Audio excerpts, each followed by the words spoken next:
Phillips, Dr. Phillips, Mr. Robertson, Mr. Robinson, Mr. Carl Samuda, Mr. Shaw, Mr. Siblis, Mr. Slowly, Mr. Smith, Mrs. Vaz, Mr. Warmington, Dr. Wheatley, Mr. Williams, Mr. Wilson, and Mr. Wright. Thank you, Madam Speaker. Thank you, Clark. Members, you will note on your desk there are some folders which resemble the one I'm holding up today. These have been added to your desk for the purpose of all your mails and documentation coming to the House in an effort to improve efficiency and to reduce traffic while members are on their feet. Please leave them at your assigned desk when you are departing the Parliament, as these will be used for the foreseeable future. Thank you so much. I know you understand the cost savings. House Leader. Thank you very much, Madam Speaker. Madam Speaker, I'd just like to join you in the usual very strong welcome that we offer to the members of the House for the sitting, as well as the members of the gallery who are here and the special guests who we have invited. And Madam Speaker, although you have carried through with great efficiency the list of members who have been acknowledged, you will permit me to acknowledge the First Lady of the family, Harvey Richards, the mother of our grandson.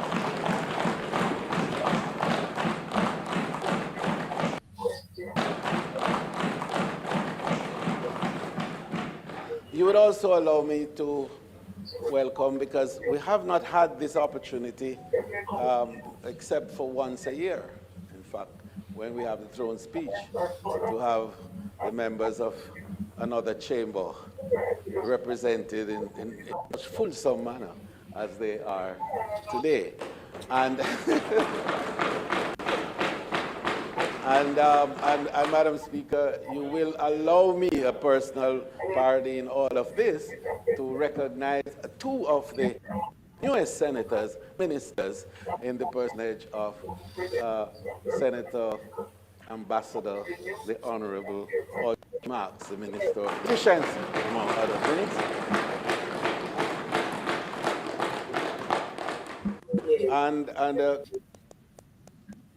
of my own stuff, if the newly minted Minister of State in the Ministry of Tourism with responsibility for linkages, Senator Delana Seabright.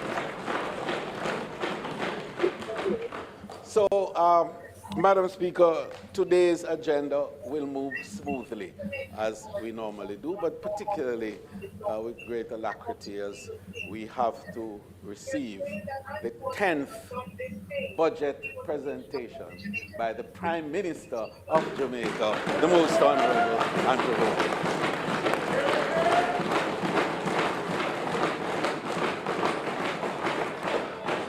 And just for the sake, Madam Speaker, of being accurate with history, I would like to indicate that this Prime Minister is the first Prime Minister on our side to have presented 10 consecutive budgets.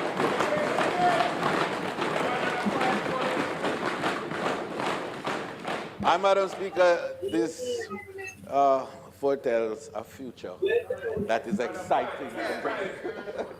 And we look forward to hearing from our Prime Minister today. And of course, only as we always do, as a wonderful Christian country, we put our hands in the hands him who guides the future, and we know that the Prime Minister's future is secure. May it please you, Madam Speaker.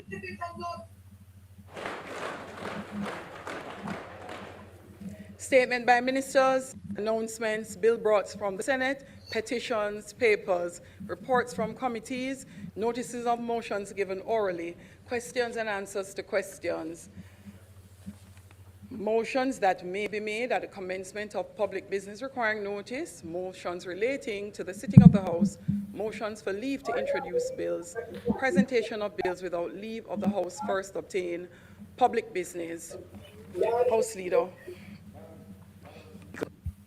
As I indicated earlier in my introductory remarks, today's special, historic, 10th consecutive budget presentation will be made by the Member of Parliament for St. Andrew, West Central, Prime Minister of Jamaica, the Most Honorable Andrew Michael Holness.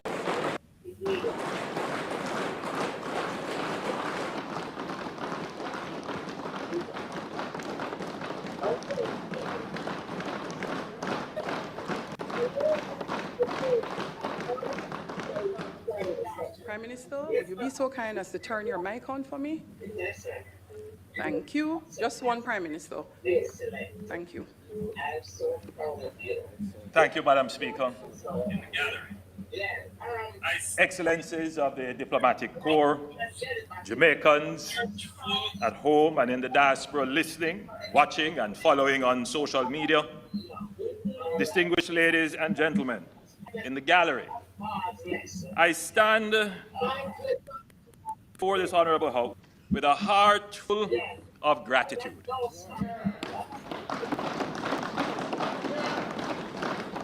First and foremost, I give thanks to the Almighty God for His grace, wisdom, and countless mercies to allow me to stand here for the 10th time to deliver my contribution to the national budget debate.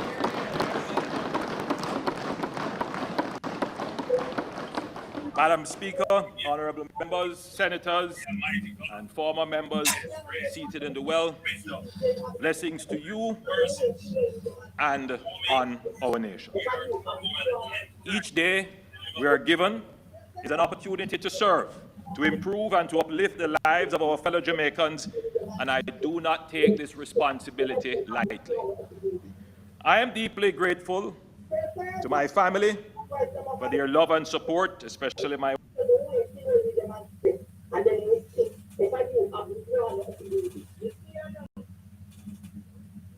wife Juliet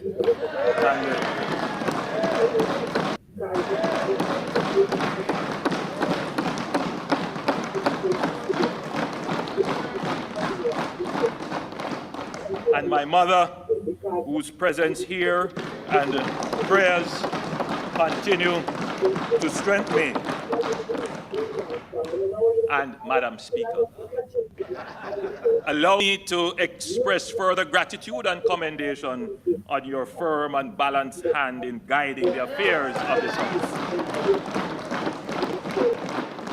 To my colleagues in Cabinet, our parliamentary team, and the dedicated members of our party, I appreciate your steadfast commitment to the people of Jamaica and to my West Central family. Thank you for allowing me the privilege of representing you.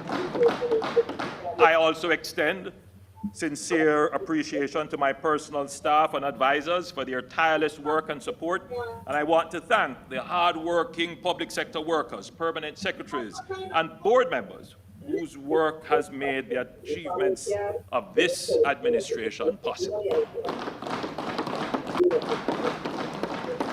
I especially want to acknowledge the work of the security forces who face great danger in keeping Jamaica safe. In the same breath, allow me to thank the members of my personal security detail for their dedication, vigilance, and oftentimes running that extra mile to ensure that I can safely serve the people. I also want to thank the countless industrious Jamaicans, known and unknown, who work tirelessly to keep this country moving forward. Your dedication is the backbone of our progress, and the plans I present today would not be possible without your hard work. I am especially mindful of the voices of the people, whether spoken in the community meetings, shared through letters, emails, and WhatsApp messages, or expressed on social media. I hear you. I value your concerns, your ideas, and your hopes for our nation. My government remains committed to serving you with humility and purpose. At this point, Madam Speaker, I want to reference a letter that I received from a member of the public. I can't say where I received it, because whenever I go out into the public, persons literally put envelopes in your hand and they say, please read it, Mr. Prime Minister. And I always ask them, do you have your name on it? Do you have your telephone number? Well, this letter, Madam Speaker, I could barely make out what was read in it. And I had to pass it to my chief of staff and to someone else to say, please read this and give me a sense as to what the person is saying. But what the person was saying, Madam Speaker, they were relating an incident they observed with a blind man going on a bus. And an unfortunate incident where this blind man was denied access to the bus. And the person was writing to say, Prime Minister, please ensure that our disabled community is protected. It was not in the best language, and pardon me if I say that the writing was closer to hieroglyphics. But it was the thought that counted, that the person took the time to write this letter, to send it to me for my attention. And I want that person to know, wherever they are, that we read the letter and we're going to ensure that our public services pay the respect and give the access to our disabled community that they deserve.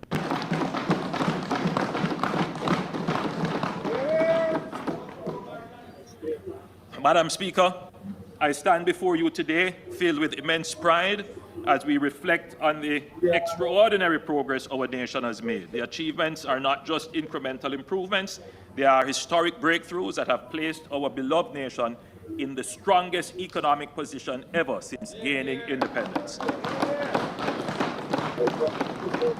The numbers do not just tell a story of improvement, they tell a story of transformation, of an economy that has overcome decades of instability, uncertainty, and crisis to achieve a level of stability, strength, and resilience that Jamaica has never before experienced.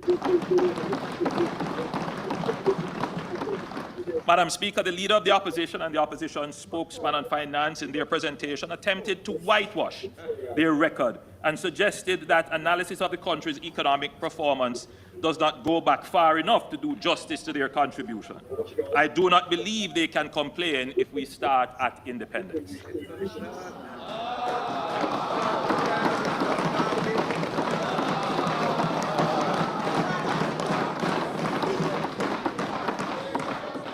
There are several generations of young people who do not know our modern economic history. There are generations of middle-aged and older Jamaicans who experienced the history but did not quite understand it or have forgotten about it. Then there are those who were the architects of the destructive past. Some quietly and privately admit shame over their actions, but some still try to justify their actions and absolve themselves of responsibility as they battle for your mind. I don't like to dwell on the past, but I find myself having to correct the problems of the past while at the same time dealing with the current challenges and creating new legacies for the future. We cannot lose the battle for the minds of the people of Jamaica. Otherwise, we are at risk of having the people who made the mistakes of the past repeat them.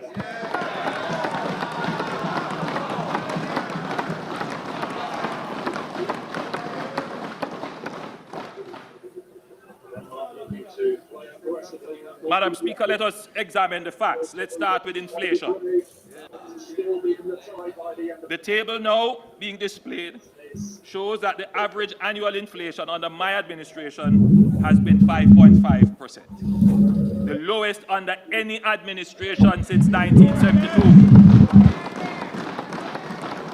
This is within the inflation target of 4 to 6%, despite the effect of global inflation resulting from the post-COVID supply chain shocks and geopolitical conflicts. Without the post-COVID inflation spike, we could safely project that our average inflation rate would have trended around 4.3%. The period of highest inflation in Jamaica's history was under the PNP administration of 1989 to 2007. During that period, inflation averaged 18.5% per year. Listen to this, resulting in cumulative inflation of 2,249%. A better way to understand it, Madam Speaker, is that in 1980, a loaf of bread cost less than $1. In fact, it costs about 50 cents, somewhere around there. But in 2007, it cost $130.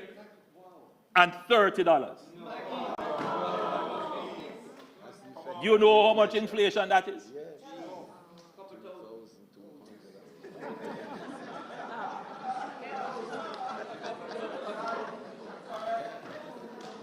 I'm afraid to say it. I'll leave it up to a smart economist, young economist, to tell us the inflation. It is embarrassing to say.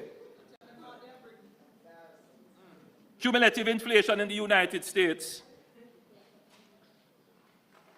during the same period, 1989 to 2007, was 71.5%, or 2.9% per year. In 1992, Jamaica's inflation rate was nearly 80%. So in 1 year, in a single year, Jamaica had more inflation than the United States had over the same 18 and a half years. Madam Speaker, it is in this period of runaway inflation under the PNP that the starting point of Jamaica's economic woes can be identified. Madam Speaker, our current annual rate of inflation is now down to 4.4%, at the lower end of the Bank of Jamaica's target range of 4 to 6%.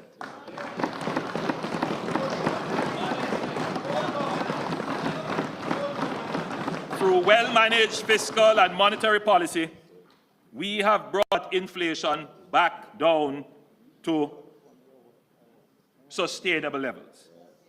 My administration has instituted a robust policy of inflation targeting through disciplined monetary policy of the independent central bank, supported by responsible fiscal policies of the central government. We must not allow the failed policies of the PNP to destroy the gains we have made in managing inflation over the decades.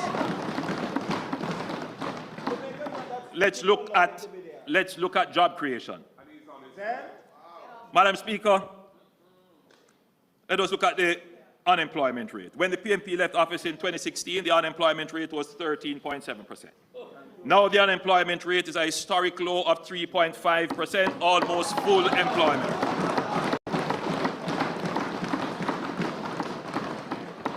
In 2016, the youth unemployment rate was an alarming 32%. Now it is down to 11%. Since 2016, we have created 253,000 new jobs. That's an average of 28,000 new jobs per year. The last PMP administration between 2011 and 2016 created an average of 15,000 jobs per year. Our rate of job creation is nearly twice that of the PNP. Madam Speaker, these are not just statistics. They represent real jobs impacting people, families, and communities. Young people who were once left out of economic opportunities, they now see the door of opportunity opening. Mothers and fathers who struggle to make ends meet are now securing stable employment. Jamaica today has the strongest economy since independence. Jamaica has a bright future. We are not going back to the failed policies of the PNP. Madam Speaker, let's now look at the exchange rate. The table now being displayed shows that during the past 9 years, the Jamaican dollar has depreciated by an average of 2.9% per year relative to the US dollar. This is by far the lowest rate of currency depreciation under any political administration since independence. By contrast, Madam Speaker, the dollar depreciated by an average of 8.5% annually under the last PNP administration. And the worst currency depreciation took place under the PNP administration of 1989 to 2007. When they assumed office in 1989, the exchange rate was 5.51, that's $5.51 Jamaican dollars to $1 US dollar. When they left in 2007, the dollar had fallen to $70.41 to $1 US dollar, a whopping 1,178% depreciation. Madam Speaker, it is this period of foreign exchange volatility under the PNP that is the starting point of Jamaica's economic woes. Jamaica today has the most robust and transparent foreign exchange market in the region and the most stable FX environment since our independence. This stability did not happen by chance. It is the product of sound fiscal and monetary policies. Increased investor confidence and a growing economy that is attracting capital rather than creating capital flight. We must never allow the failed policies of the PNP to destroy what we have built. Madam Speaker, an important factor in achieving sustained currency stability is the country's balance of payment. The balance of payment is like the country's current account. It's our income statement with the rest of the world. It tracks the money flowing in and out of the country from trade, services, and remittances. If the money coming in from exports of goods and services and remittances exceed the money going out to pay for imports of goods and services, the current account is in surplus. That's a positive. And conversely, if the outflows exceed the inflows, the current account is in deficit. Madam Speaker, in 62 years since independence, Jamaica has recorded persistent current account deficits. There have only been 5 years in which we recorded a surplus, and that was in 1963, in 1993, and in 1995, and in that year we had a minor surplus. However, in fiscal year 2022-2023, we recorded a surplus of 1.9% of GDP, and in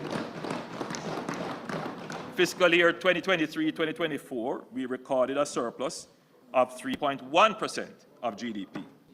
The graph now being displayed shows the quarterly current account balances since 2012.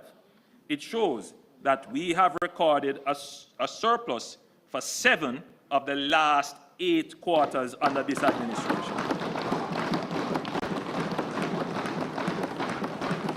So we are well on track to achieve our third consecutive year of a surplus in the current fiscal year.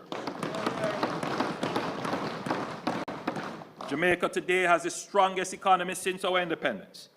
We are not going back to the failed policies of the PNP. Madam Speaker, our net international reserves now stand at a record high of $5.5 billion, representing 29 weeks of goods and service imports. This provides Jamaica with a crucial buffer against external shocks. In the past, we lived in fear of global financial crises, natural disasters, or commodity price swings that could send our economy into turmoil. Today, we stand prepared and protected with reserves that give us the confidence and security to navigate the uncertainties of the global economy. When my administration took office in 2016, the NIR was less than half what it is today. We have increased the NIR by 131%.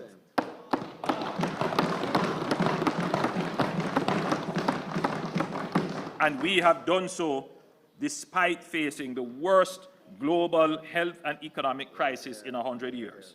Jamaica today has the strongest economy since independence, and we will not allow the PNP to have a party with our rent money.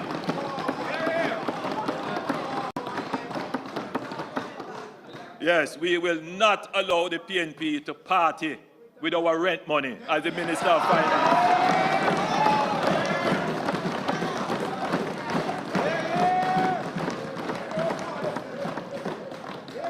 Indeed, I have never heard a Minister of Finance make a more apt characterization that the NIR is literally rent money.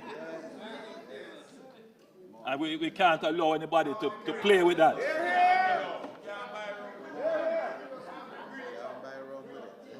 Madam Speaker, perhaps one of the most remarkable indicators of our economic transformation is our debt-to-GDP ratio, which has fallen from unprecedented levels.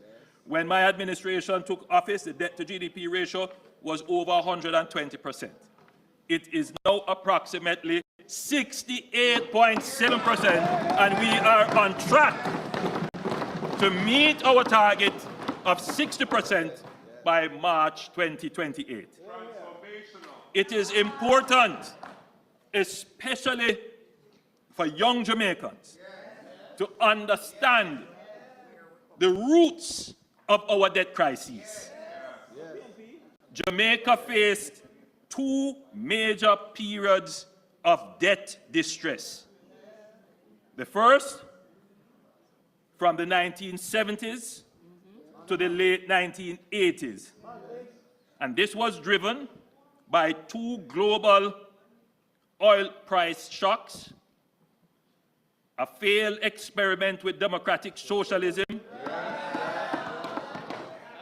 a global recession that slashed bauxite revenues, and Hurricanes Allen and Gilbert in 1980 and 1988, respectively. The second period of debt distress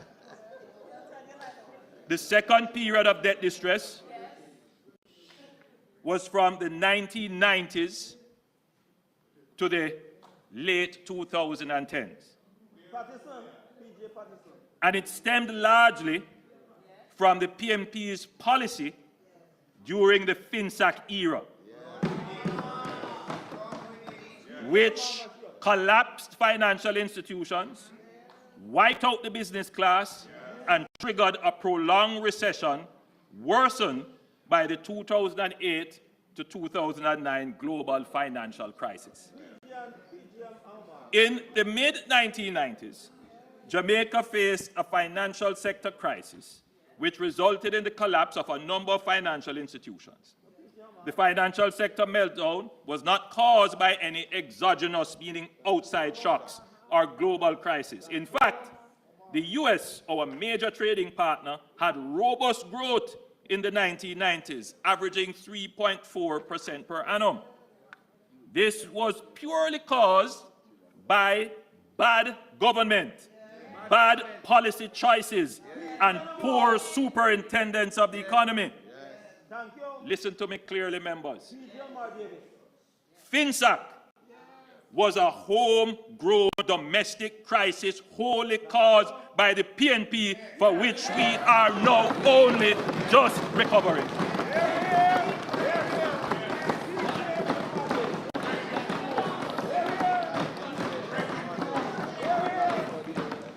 Our debt to GDP prior to the advent of the FinSAC crisis was 72%.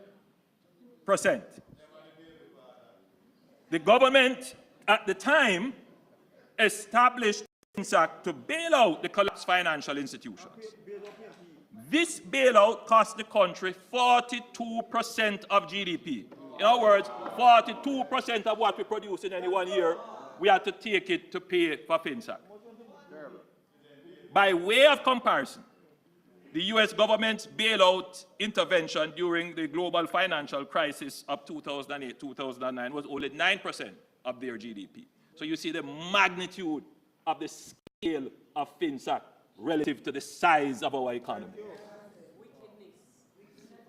Within 6 years after the establishment of FinSAC, our debt spiraled out of control from 72% of GDP to 130% of GDP, almost doubling. That caused interest costs alone on the debt to consume almost 70% of tax revenues. So just the cost to pay for the debt, the interest, at one point cost us 70% of all the tax revenues that we collect. If you add public sector wages to that, and other things that you have to pay for out of tax revenue, then you basically would have no money left. You would have no money left to fix roads, no money left to build schools, no money left to repair clinics, no money left to pay for water. So if you ever wondered, if you ever wondered why we have so much infrastructure that has been left unmaintained and now falling apart, if you ever wondered why things are the way they are, if you ever wondered, Madam Speaker, it's an important point that needs to be made. The average man listening, in the background of the shrill of noise that we hear, this might go way back in their memory. And they see a pothole emerge in a road, and they wonder, why doesn't the government fix that pothole now? But they will never stop and reflect on a very important point, Madam Speaker, that when this road was built 30 or 40 years ago, what should have happened is that there should have been a reserve maintenance programmed into the budget, matched with what they call the engineered life of the road. As a little crack emerges, out of the revenues that you have, you go and you use some tar chemical and you seal that crack. So no pothole appears. But that road that you are looking on now, that the potholes are all emerging, they weren't maintained. And the reason why they couldn't be maintained is because we had to take almost 70% of our tax revenues to pay for the bad policy choices of the PNP during the 1990s and FinSAC.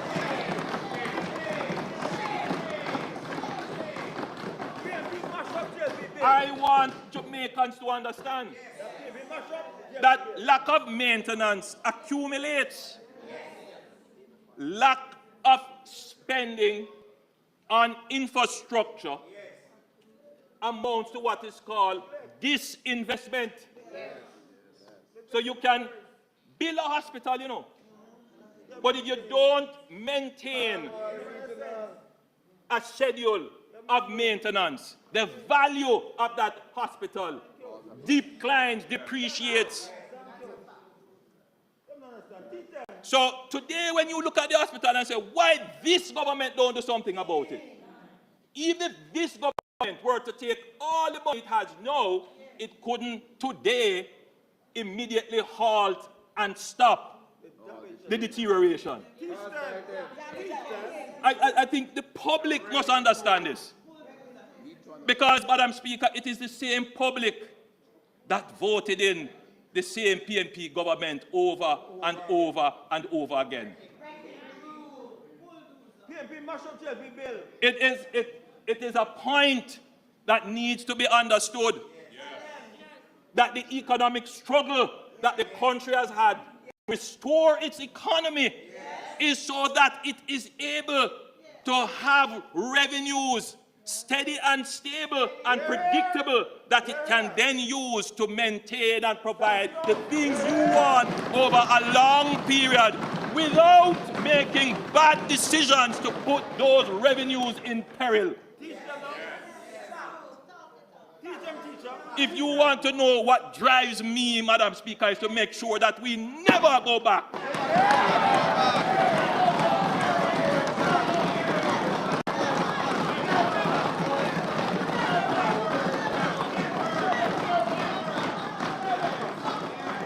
So, Madam Speaker, so if you want to know what is the root of our problems today,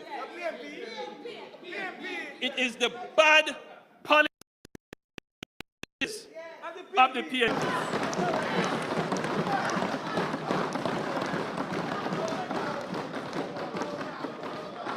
Madam Speaker, they don't like to hear this. And 90% of Jamaica may not appreciate and understand it, but we're going to bring the facts.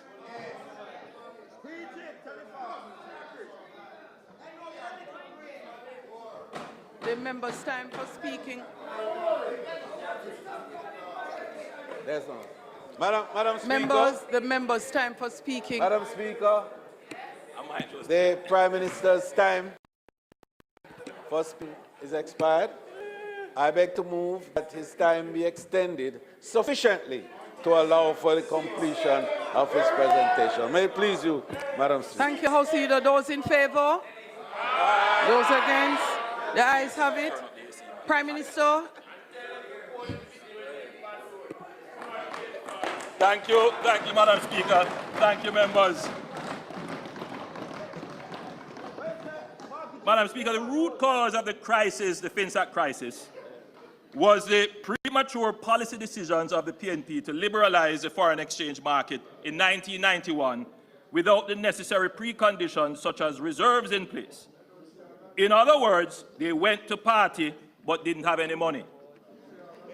This triggered a rapid depreciation of the Jamaican dollar and skyrocketing prices, with inflation reaching 80% in 1991 and 40% in 1992.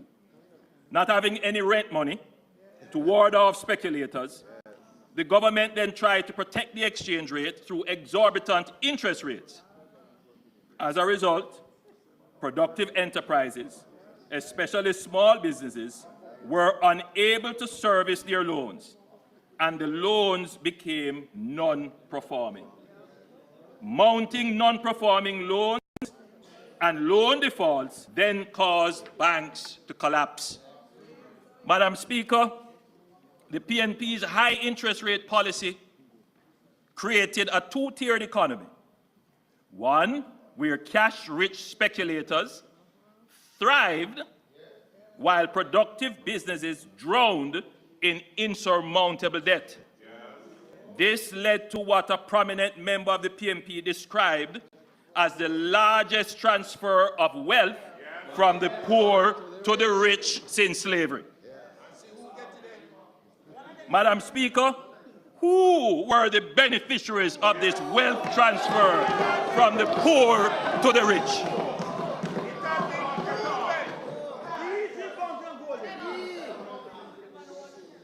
Is there anyone in this House who was a part of this ill-conceived policy, whose business it was to profit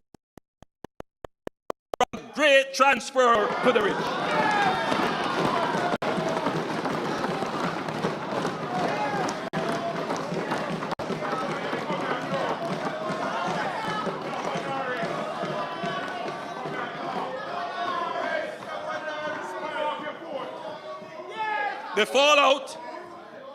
The fallout was immense. It is estimated that over 40,000 businesses collapsed, wiping out entrepreneurs and leaving thousands destitute. This decimated the manufacturing sector in Jamaica. Burdened with high-cost debt, unable to retool to keep competitive, many factories closed during this period. We recall companies like Thermoplastic, Highgate Food Products, Home Electrics, and others too numerous to name that could not survive the inhospitable climate that FinSAC created. Madam Speaker, those who formed the government that presided over this economic debacle have never apologized or even expressed any remorse. Worse, they have the audacity to lecture this administration on how to run an economy.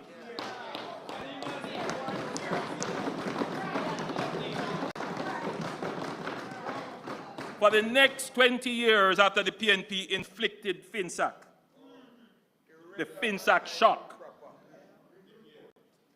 we basically just meandered along as a country with no attempt to fix the real problem. Our debt situation was already unsustainable when the global financial crisis hit in 2008-2009, and that took the country to the verge of bankruptcy.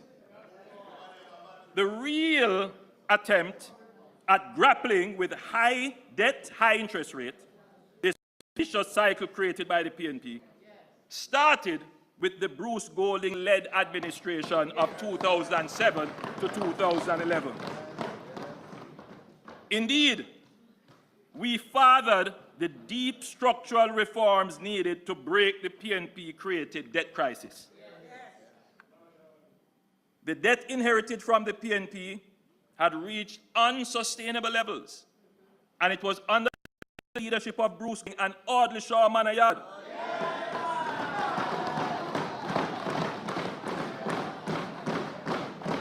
Supported by enlightened and patriotic members of the private sector and reasonable unions, that the first structured debt exchange was engineered, JDX.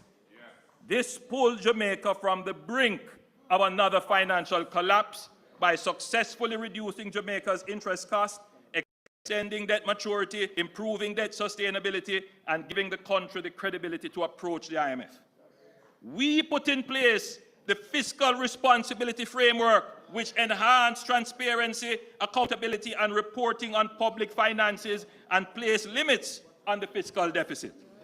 This was the basis for the fiscal rule legislation and all the other reforms we have today. We took tough steps to divest loss-making public entities such as the Sugar Company and Air Jamaica, which under the PNP racked up huge debts and operating losses carried over from the 18.5 years of poor management and lack of superintendence of public bodies. And when we were the opposition, we did our part in supporting and developing many nascent measures, including working assiduously on every piece of legislation required to meet the IMF timelines. I gave direct instructions to my members of the House and the Senate that we must not hold up any of the IMF bills. We were a responsible and constructive father, even in opposition.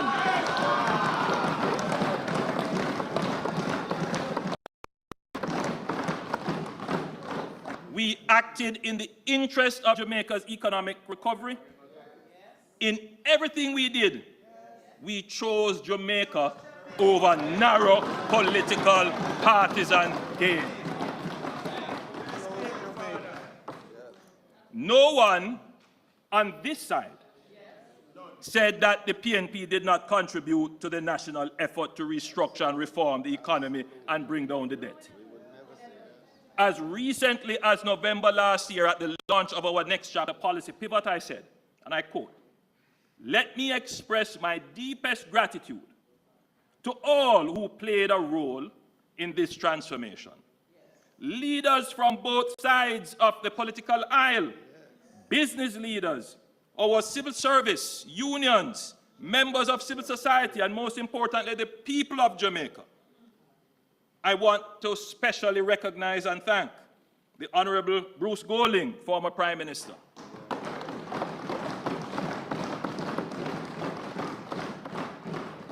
The Most Honorable Portia Simpson Miller, former Prime Minister.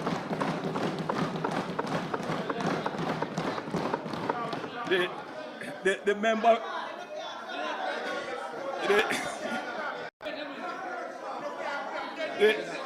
you know, Madam Speaker. Yeah, Madam Speaker. There is a running joke between myself and the member from East Kingston and Port Royal. You know, he is her adopted first son, and I am her adopted and reclaimed second son. You remember I was disowned for a little period of time. but the member from East Kingston and Port Royal know that we made up. So it was very easy for me, with no malice or ill feeling or ill will, to acknowledge the work and contribution of the Most Honorable Portia Simpson Miller. The Honorable Peter Phillips, former leader of the opposition and Minister of Finance.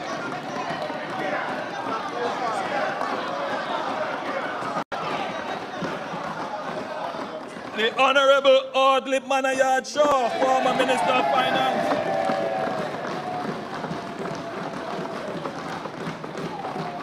Nigel Clark, former Minister of Finance. Richard Biles, Governor of the Bank of Jamaica and former Chairman of the Economic Policy Oversight Committee, EPAC. Keith Duncan, who took over as Chairman of EPAC after Mr. Biles. All the members, and I'm eternally and always grateful to all the members of the National Partnership Council.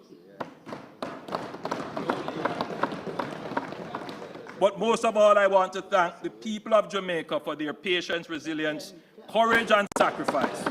Jamaica's turnaround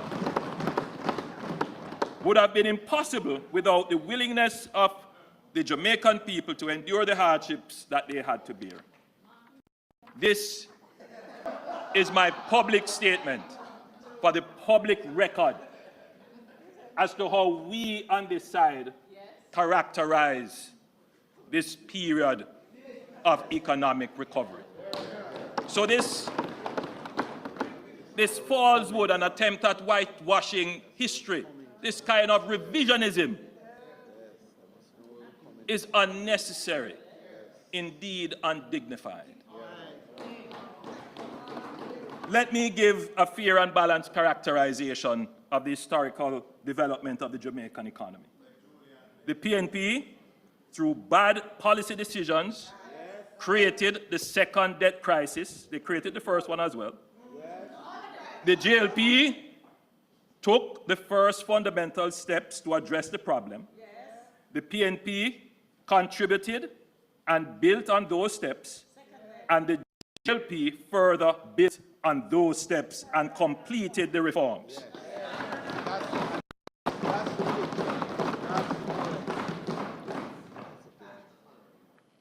While we acknowledge the work of the PNP in the national effort across administrations, any political credit they should get for contributing to the solution is totally wiped out because they are the ones whose bad policy caused the problem in the first place.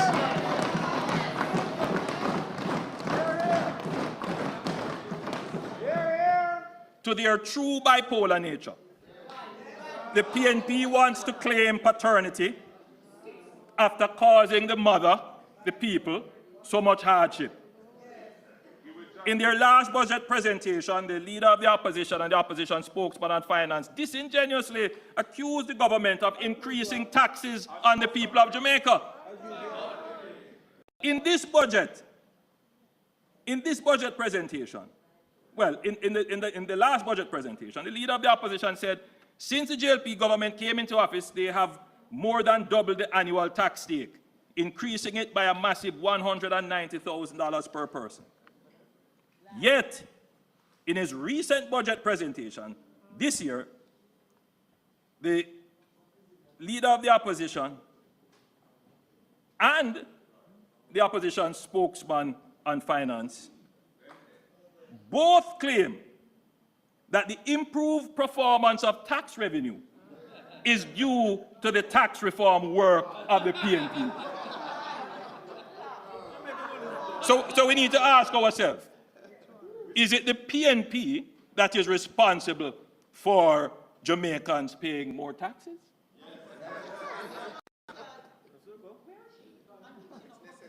In the 2023 budget, the leader of the opposition complained that the government was moving too fast to reduce debt. He advocated that we abandon the fiscal responsible path, use $40 billion, in other words, go and party with the rent money, money that we're supposed to use for debt repayment, to spend on temporary relief.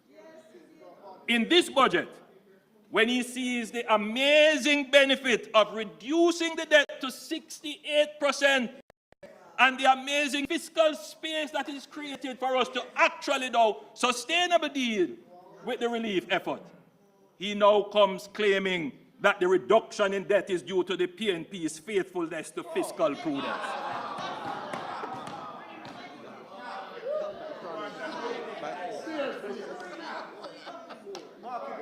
This reminds me of the classic tale of what we in Jamaica sometimes regretfully call Butler's father, who caused the mother so much pain and then abandons the child. But when the child grows up to be successful, out of the blue they turn up to claim paternity and associate with success.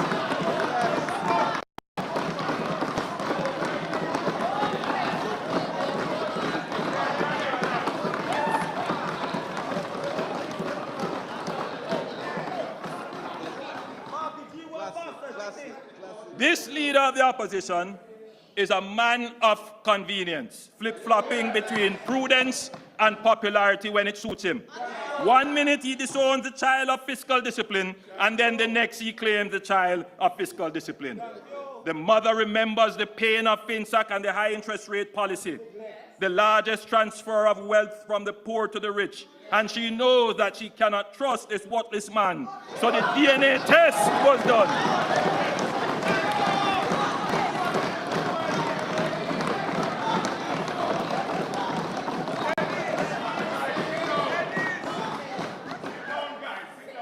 The DNA test was done. The results are in. When it comes to 15-year-old fiscal discipline, PNP, you are not the father.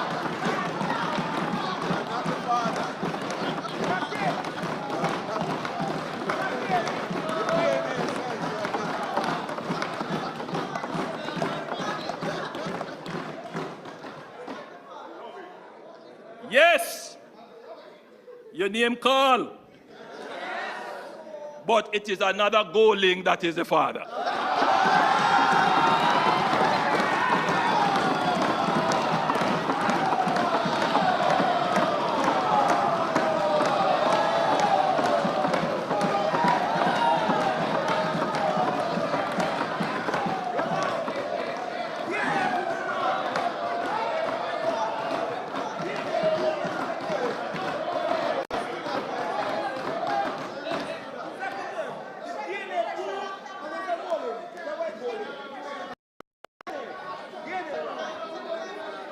Madam Speaker,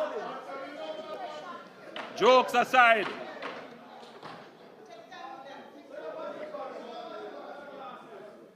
Madam Speaker, jokes aside, this is the first time our debt to GDP ratio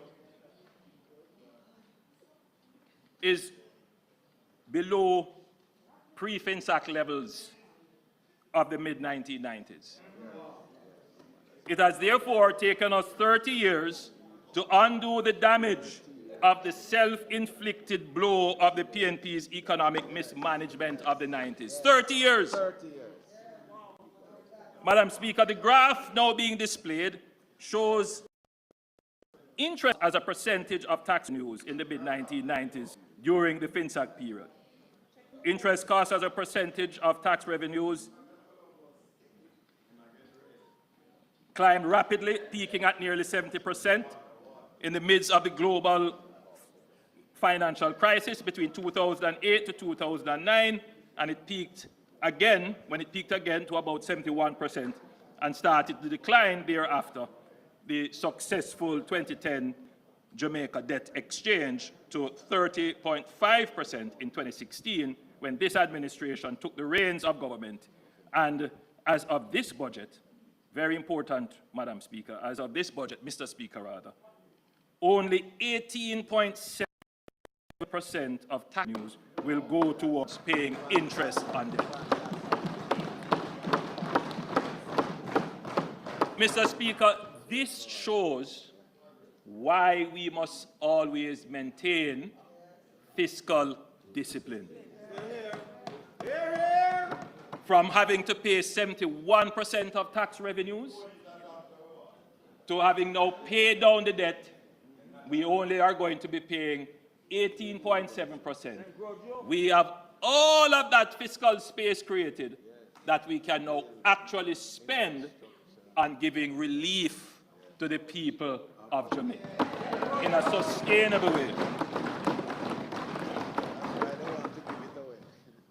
So this is the result, let's just be clear, this is the result of not spending the $40 billion on TEMIF, sticking to the discipline of paying down the debt.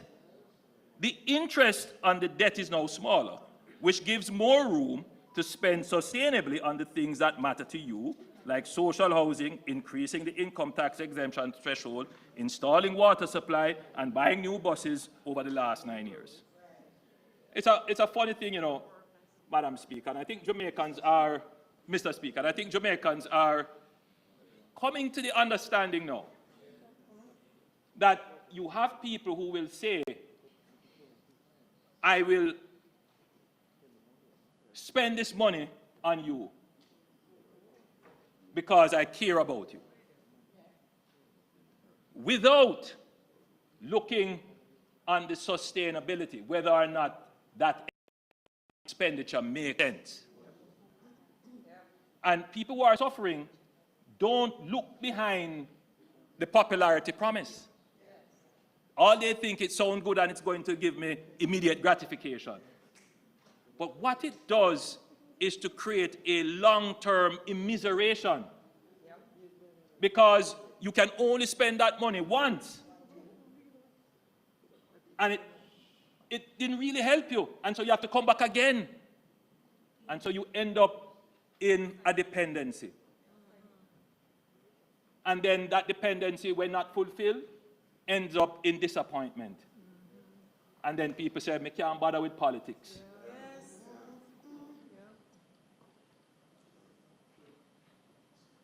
This struggle that we have gone through to move our debt from as high as 140% of GDP to now 68% of GDP, and to reduce our debt servicing ratio to tax revenues from 71% to 18%, is a symbol of struggle and sacrifice.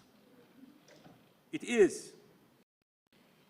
But it is also putting us in a different place where each Jamaican must be vested in ensuring that whoever is the government, whichever government, that we maintain this path, because this is the only way to truly and really care for you. Hey, my Jamaican brothers and sisters, to care for you. We can't care for you by taking the money that we should pay down debt and spend it. We can't care for you by taking our reserves that keep the foreign exchange rate stable and go party with it. That's not how we care. How we care is to manage the government responsibly. Don't make bad policy decisions. Be frugal and prudent so that we secure long-term revenues for which we can make long-term investment in your future. This government genuinely cares for you.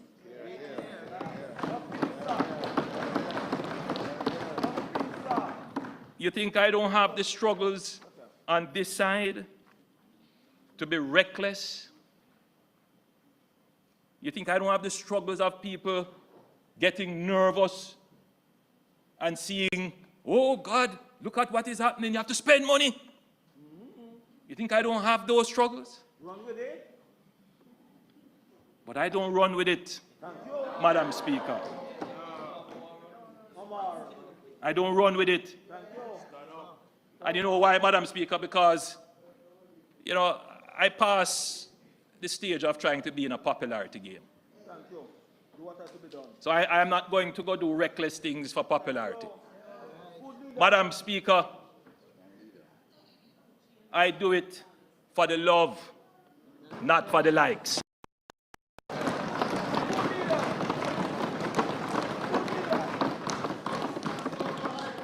There is a direct and inextricable link between good economic management and our ability to fix our roads, build hospitals and healthcare centers, build new schools, buy new buses and garbage trucks, provide communities with water, invest in irrigation, and support our farmers. In other words, Madam Speaker, good economic management can yam.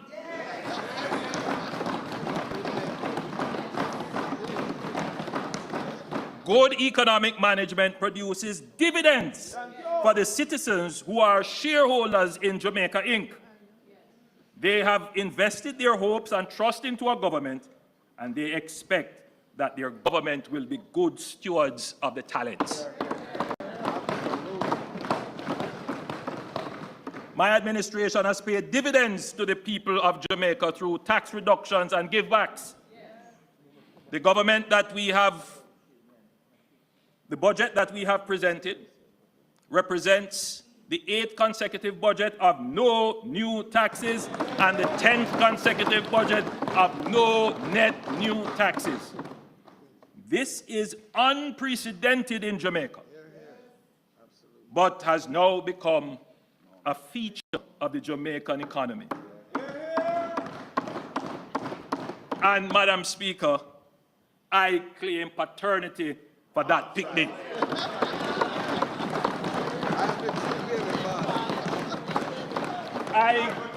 I claim paternity for that picnic named No New Taxes.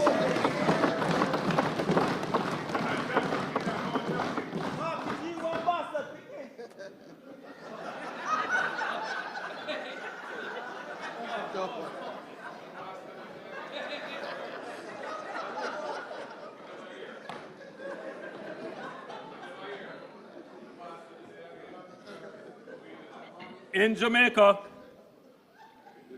in fact, Mr. Speaker, we have done much more than not introduce new taxes. We have reduced taxes more than in any other period since independence. That is a fact.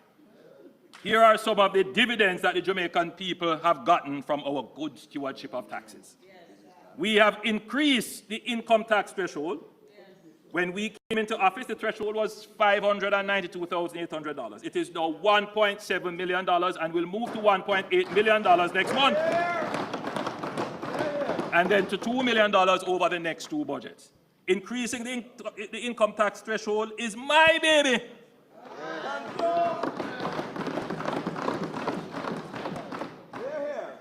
No matter how the PNP tries to claim it now, after first rejecting it.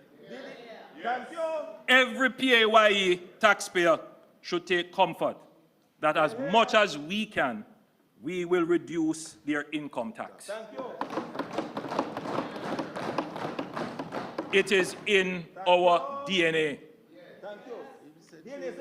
We reduced GCT from 16.5% to 15%. People don't even remember that. And we are reducing GCT on residential electricity by more than 50%, from 15 to 17%. We reduced transfer tax on property from 5% to 2% and reduced the ad valorem stamp duty with a flat rate and replaced it with a flat rate of $5,000 per document. We increased the pension relief and age relief from $80,000 to $250,000 each, and we plan to increase this in the next budget to $350,000 each.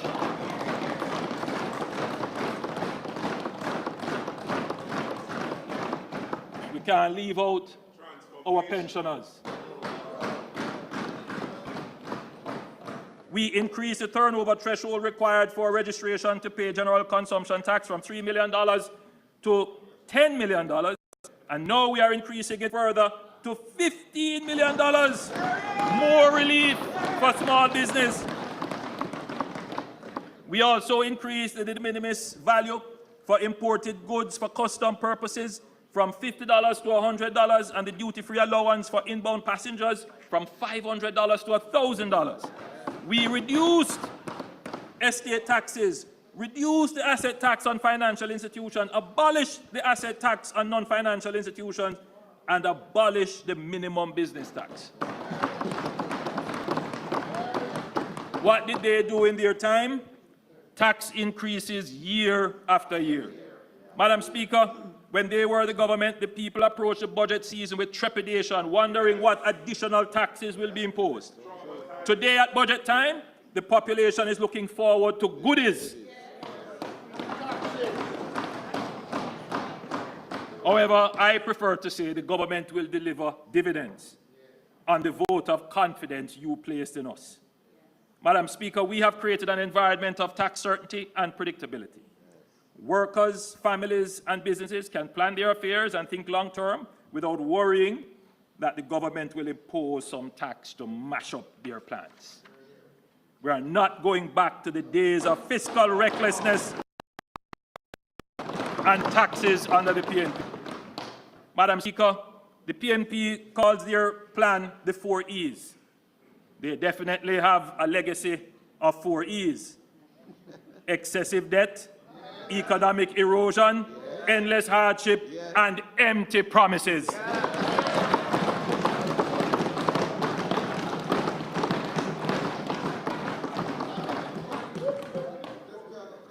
Madam Speaker, at this point I want to address some comments made by the opposition spokesman on finance and the leader of the opposition regarding securitization transactions that the government has undertaken. Securitization is the packaging and sale of future income, of a future income stream from an asset for a lump sum value today. This government was successful in creating a concession for the Norman Manley International Airport, which generates a reliable stream of income. This income is contractual. I want the country to remember that the previous PNP government tried to create the same concession out of the NMIA and failed miserably. They did not have even one bidder willing to take up the concession under their government and stewardship. The key question then is, what do we do with the lump sum money that we receive now? party? No. We have used it to pay down debt. In other words, relieving ourselves of current and future expense obligations. We have used it to create new infrastructure like the extension of 2000 and the Maypen to Williams Field.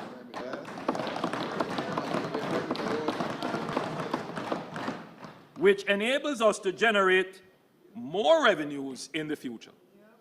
There is absolutely nothing wrong with this. It is a transparent transaction where there is no risk to the government. Indeed, it is a credit to the Jamaican economy that the international capital market looks favorably on Jamaican securities. These kinds of opportunities are only really available to prudent government. Madam Speaker, when is the sale of future income a problem? When would the opposition need to be concerned? It is a problem, for example, when you forward sell a commodity at a fixed price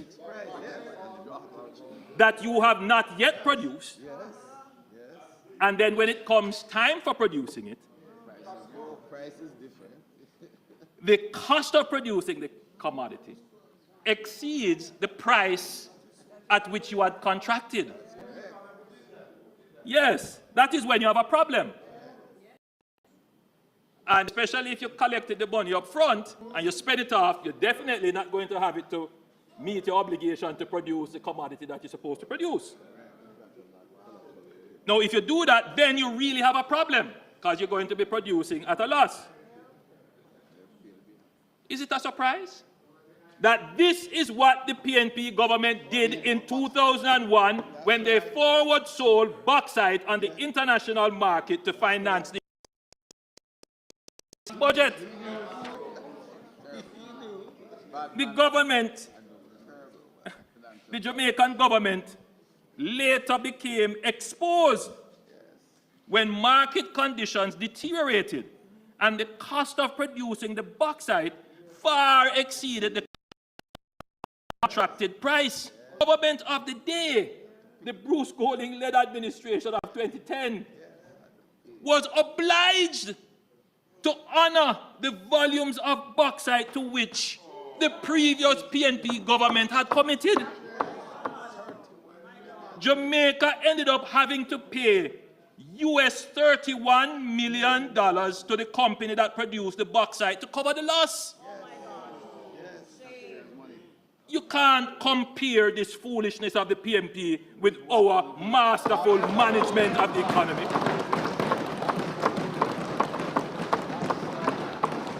Madam Speaker, there is a very popular song, you know. It says, they are not like us, we are not like them. Two different philosophies and way of thinking. When we say that we believe in fiscal discipline and the proper management of the economy, because that is how we can genuinely show that we care for you.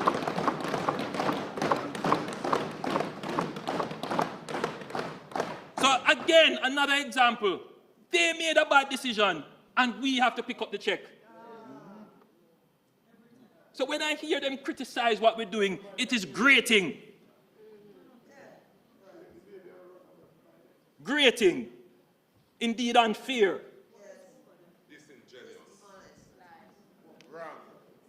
And we have to, I'm sorry I have to do this, but if we don't remind the people,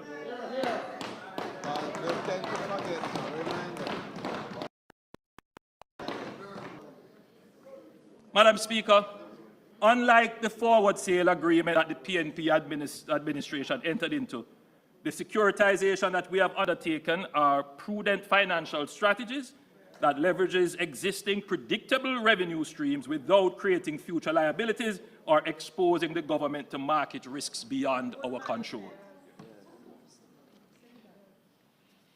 Madam Speaker, the graph now being displayed illustrates the trajectory of poverty prevalence in our country. it clearly shows that under my administration, we have achieved a steady and measurable decline in poverty.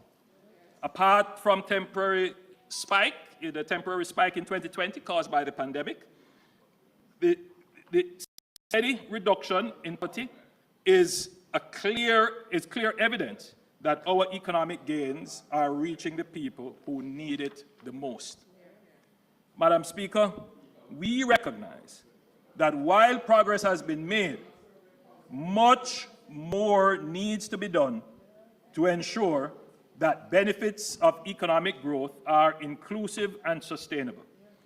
Our commitment is to share the prosperity where every Jamaican, regardless of background or location, has access to opportunities for upward mobility. Whether in rural communities, inner city neighborhoods, or remote districts, we are working to ensure that no one is left behind and that absolute poverty is eradicated.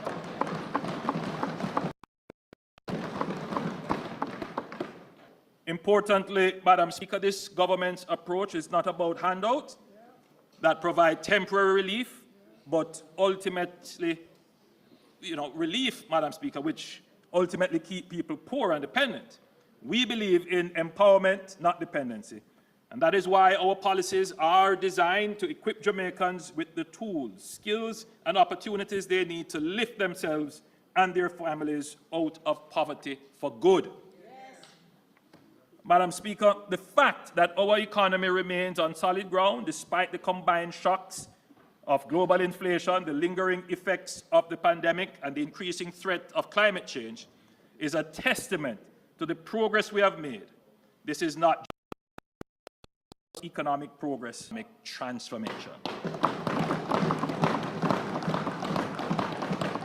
The transformation did not happen by chance. It is the result of strong, competent leadership, sound economic policies, and the deliberate choices we have made to protect the Jamaican people while safeguarding the stability of our economy.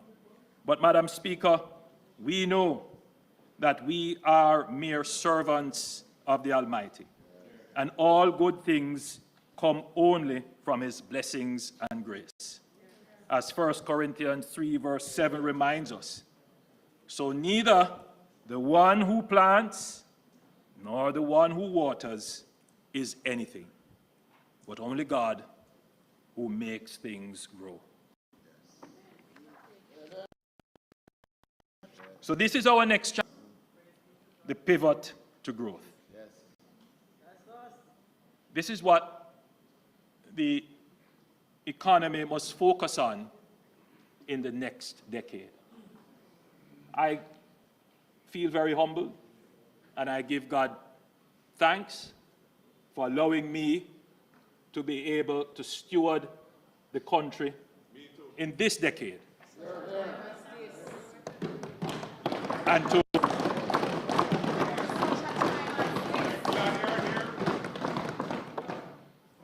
And to have achieved, by His grace, what we have achieved. We ask now for His guidance and mercy as we move to the next chapter of growth.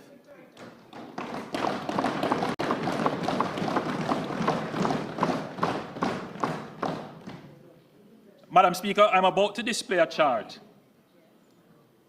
which it's hard to present the information without the political undertones. But I would really want members to ruminate on what is about to be presented. The graph now being displayed shows GDP shown as gross value added at prices since independence. It shows that our most rapid period of economic growth was the decade immediately following independence. Economic growth averaged 6% per year in that decade. Since then, we have had short periods of growth punctuated by declines and crises. We had the oil crisis and the socialist experiment of the 1970s that led to massive capital flight and the exodus of skilled labor, leading to a 20% fall in GDP between 1974 and 1980. Madam Speaker, it took Jamaica until 1990 to get back to the level of output we had in 1973. In other words, it took us 17 years to recover from that first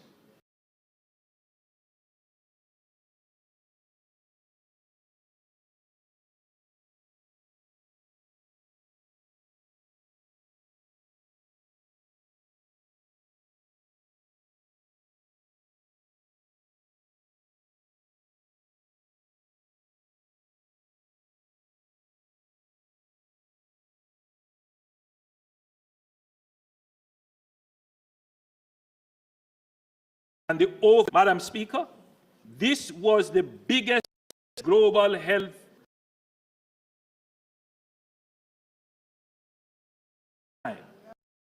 was that our recovery was V-shaped. A victory. And we recovered in 3 years.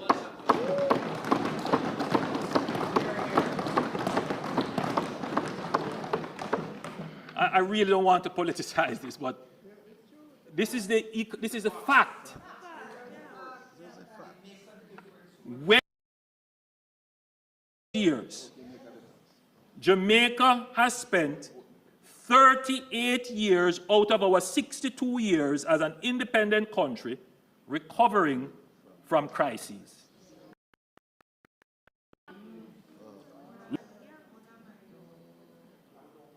Two of the four major crises that we faced were directly caused by bad economic management of the PNP in the 1970s and 90s, accounting for 24 of the 38 years of crises.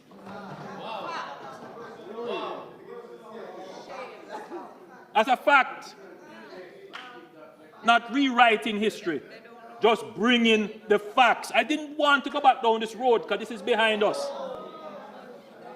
But when there are attempts to whitewash,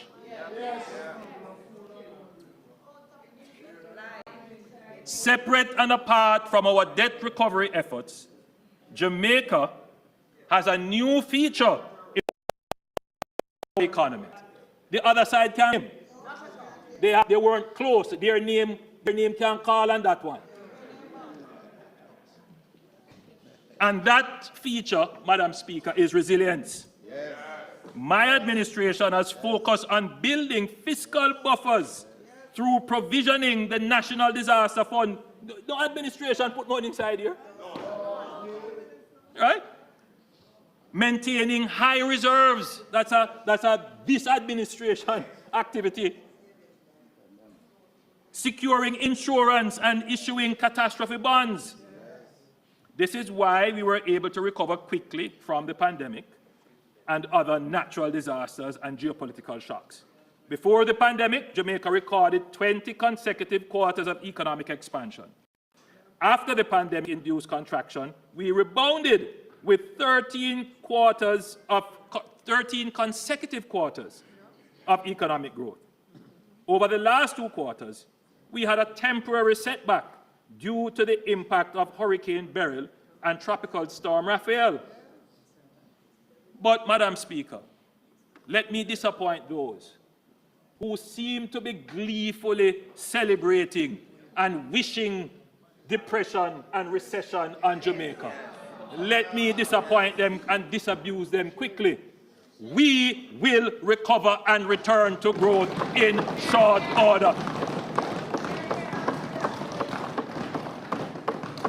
We are certain that Jamaica, like any other small developing country, shocks. With climate change and the growing local geopolitical uncertainties, we observe that shocks are becoming more frequent, more intense, simultaneous, and they overlap. So the one thing is certain, Jamaica is going to be hit by some shock. So Jamaica must therefore be prepared for shocks. And importantly, we must not create any shocks of our own. We must not create any shocks of our own, as happened in the 1970s and the 1990s.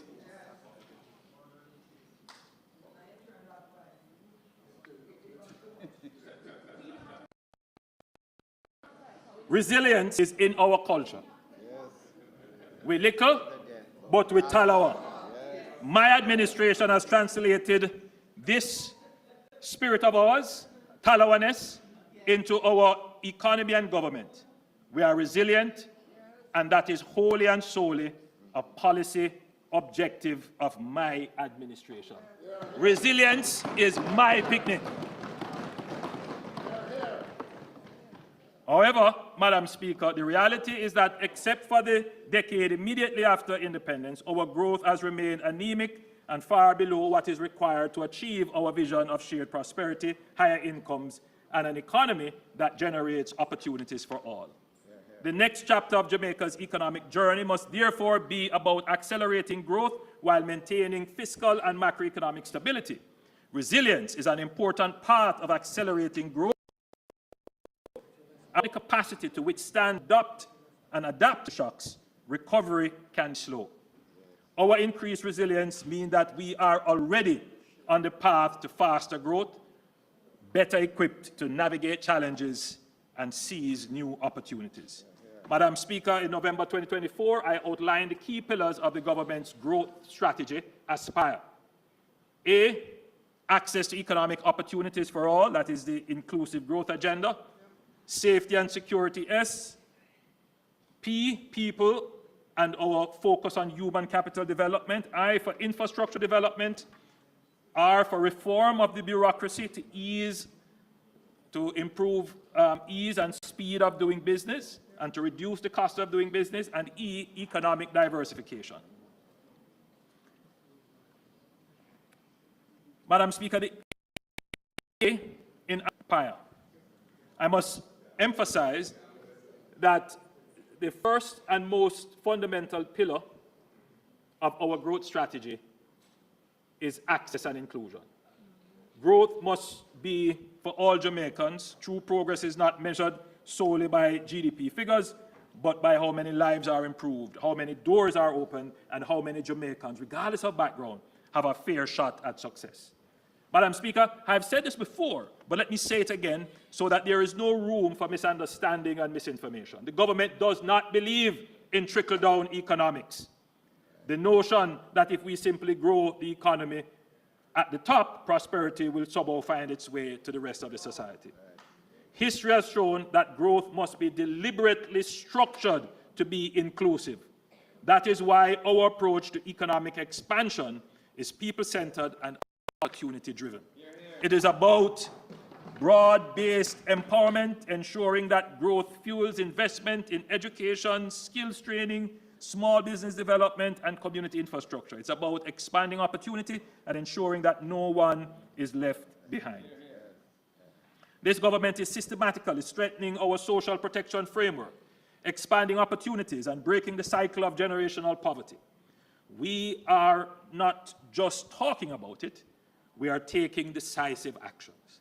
In 2021, we introduced Jamaica's first ever social pension, providing a guaranteed income of $15,000 for vulnerable Jamaicans 75 years and older, ensuring that they can live in dignity in their golden years.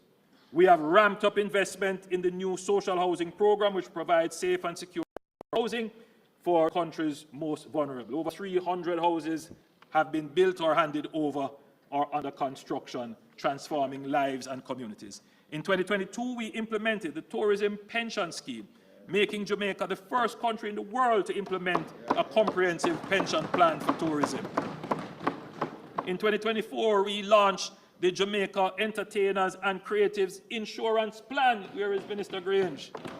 To protect our artists, musicians, and creatives, recognizing their vital contribution to our economy. We do real things, things that really make a difference.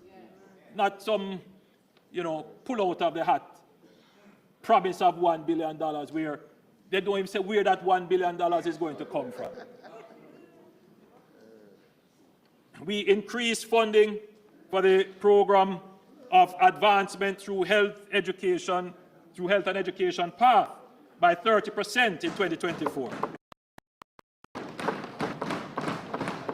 We are actively working on introducing unemployment insurance, a critical reform that will provide financial relief to Jamaicans who face sudden loss. Madam Speaker, while strengthening our social safety net is crucial, we must go further. It is not enough to support people in times of hardship. We must create pathways out of poverty. Last year, I announced the Hope for Children Trust Fund, a groundbreaking initiative. The reality is that thousands of children in low-income families reach adulthood without any savings or assets to help them get a start in life. This lack of capital perpetuates generational poverty. We must break this cycle. I don't think people understand, well, I'm sure people do understand, the difference in life outcomes for a child who grows up in a household where that household has some asset base, whether it is a house or a piece of land, or their father had a car, or their mother operated a business. Relative to a household where the child will have no asset on which to rely. Total difference. And that, Madam Speaker, is the critical characterization of the Jamaican society. And that is why we see that Jamaica has this wide disparity in terms of income distribution. The income distribution disparity really starts with the initial endowment of households. You'll always have households that have endowments and fail. So households that start off with some assets and then they lose it. And then you will have households who start off with no assets but gain it. But that is not going to be enough to close the gap. Madam Speaker, we are not a socialist government, but we believe in being instrumental in pursuing real, equitable policies that will make fundamental changes to the income and asset profile of the country. And that is why we have this Hope for Children Trust. Through the Hope for Children Trust Fund, every eligible child will be provided with a long-term savings account funded annually by the government.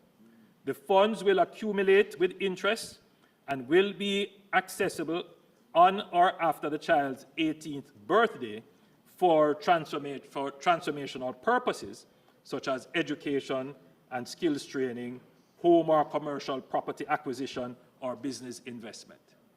Madam Speaker, though the government will be the central contributor to this fund, the way in which we are developing it is that, which now often happens, persons privately could contribute to the fund generally, or they could specifically say, I want to contribute to this person. I mean, it happens regularly where, for example, a distant family member, as they say, I take this child and I adopt this child informally.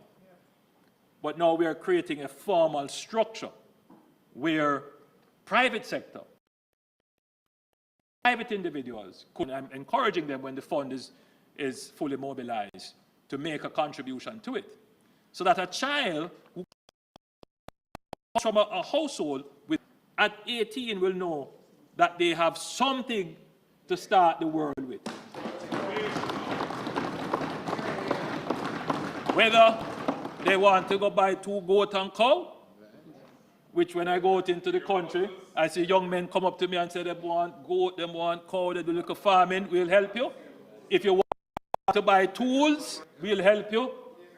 If you want to further your education, you have that money there. If you want a down payment and a deposit on a little piece of land, you have that money there. So we will give you that start to correct the historic intergenerational endowment inequality that has plagued us from the days of enslavement. So, Madam Speaker, any Jamaican child born on or after the 60th anniversary of independence, that's August 6, 2022, who is part of a Path household or a ward of the state will be eligible to register under the program. We are making progress with determining the legal structure of the fund and examining options for how the fund will be managed and administered. I'm pleased to report financial year, the government will seed the fund with 200 million Jamaican dollars.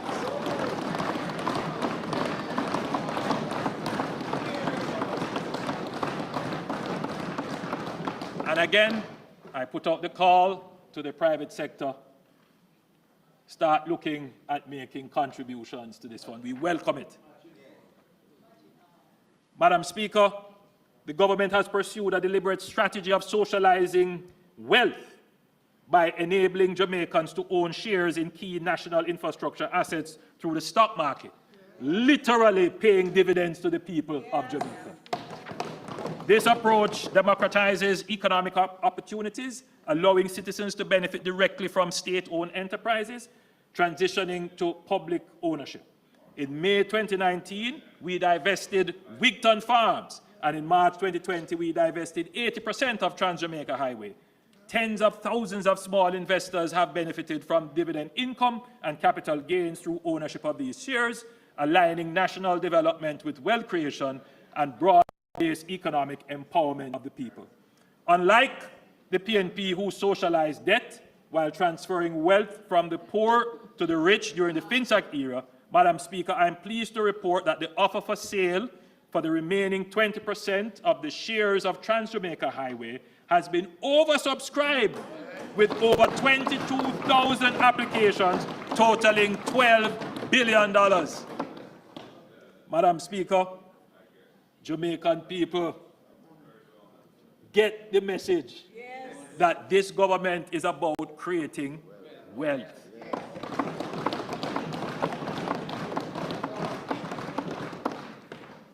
Madam Speaker, this is a vote of confidence in Jamaica. These investors know that Jamaica today has the strongest economy since independence. This is not rhetoric. This is not an opinion. This is an undeniable fact backed by empirical data on inflation, unemployment, exchange rate, balance of payment, net international reserve, debt to GDP ratio, and poverty reduction.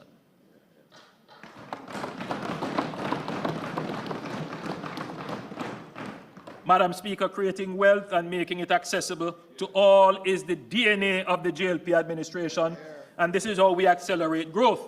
There are several other assets that the government is preparing to bring to market so that the ordinary Jamaicans can participate and share in the value they create when paired with private sector enterprise and innovation.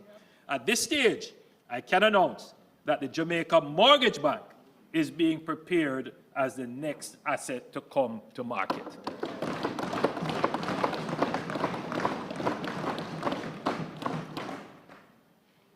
I want to turn quickly to the S in Aspire, and that S stands for safety and security. Madam Speaker, there can be no real economic growth, no true inclusion without security. For too long, violent crime has cast a shadow over our progress, stealing the potential of young lives and holding back our economic transformation. Thankfully, we can now say, burning.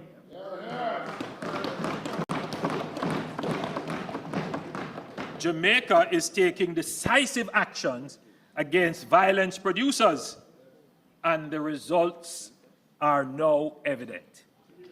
Madam Speaker, in 2024, Jamaica recorded a 19% reduction in murders, following a 7% decline in 2023, bringing our homicide rate to 40.1 per 100,000. While still high, we are now outperforming some of our regional peers, a stark contrast to 2016, when Jamaica had the highest crime rate in the Caribbean at 50 per 100,000. Unlike much of the region, where homicide rates are currently surging past ours, we have reversed the trend, and now other countries are studying our approach to reducing violence. Notably, Madam Speaker, the 2024 Christmas season was the safest in 20 years, with just 6 murders recorded during the Christmas week. Since 2024, the country has seen a sustained decline in murders, culminating in 47 murders in February 2025, the lowest monthly total in 25 years, and a 43% reduction compared to February 2024. If you were to compare between February 2022 and February 2025, murders have declined 55%. Additionally, major crimes as a whole, including murders, shootings, rape, robbery, and break-ins, have declined by 21%, reaching the lowest level since disaggregated data collection began in 1999. Jamaica is now safer than at any point in the last 20 years.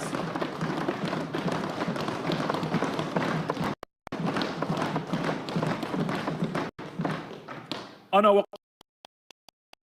current trajectory, back to record fewer than 1,000 murders in a single year for the first time since 2003. We are confident that this downward trajectory will persist, as these results stem from our deliberate planning, strategic investments, and targeted efforts to dismantle organized criminal gangs.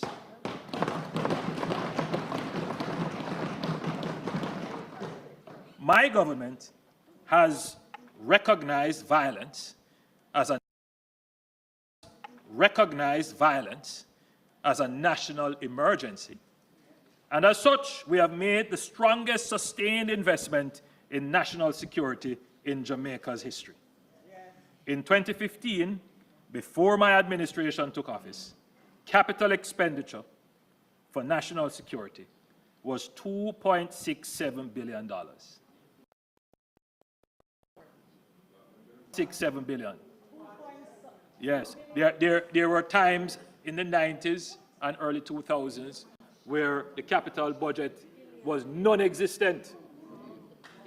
So when we wonder why we have the security problem, just trace it back to poor economic policies, where you had to spend 70% of your tax revenues on repaying debt caused by poor economic decisions.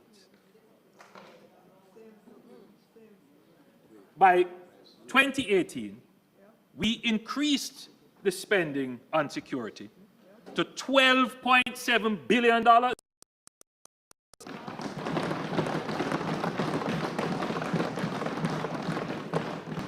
And in 2019, we made a record $19.5 billion investment to modernize our security apparatus. This substantial increase in our first term was necessary to compensate for years of underinvestment. And you can just look at the years of underinvestment. In fact, when you look at the last 20 years, it's clear that, the Jamaica Labour Party government made the greatest attempt at funding the security.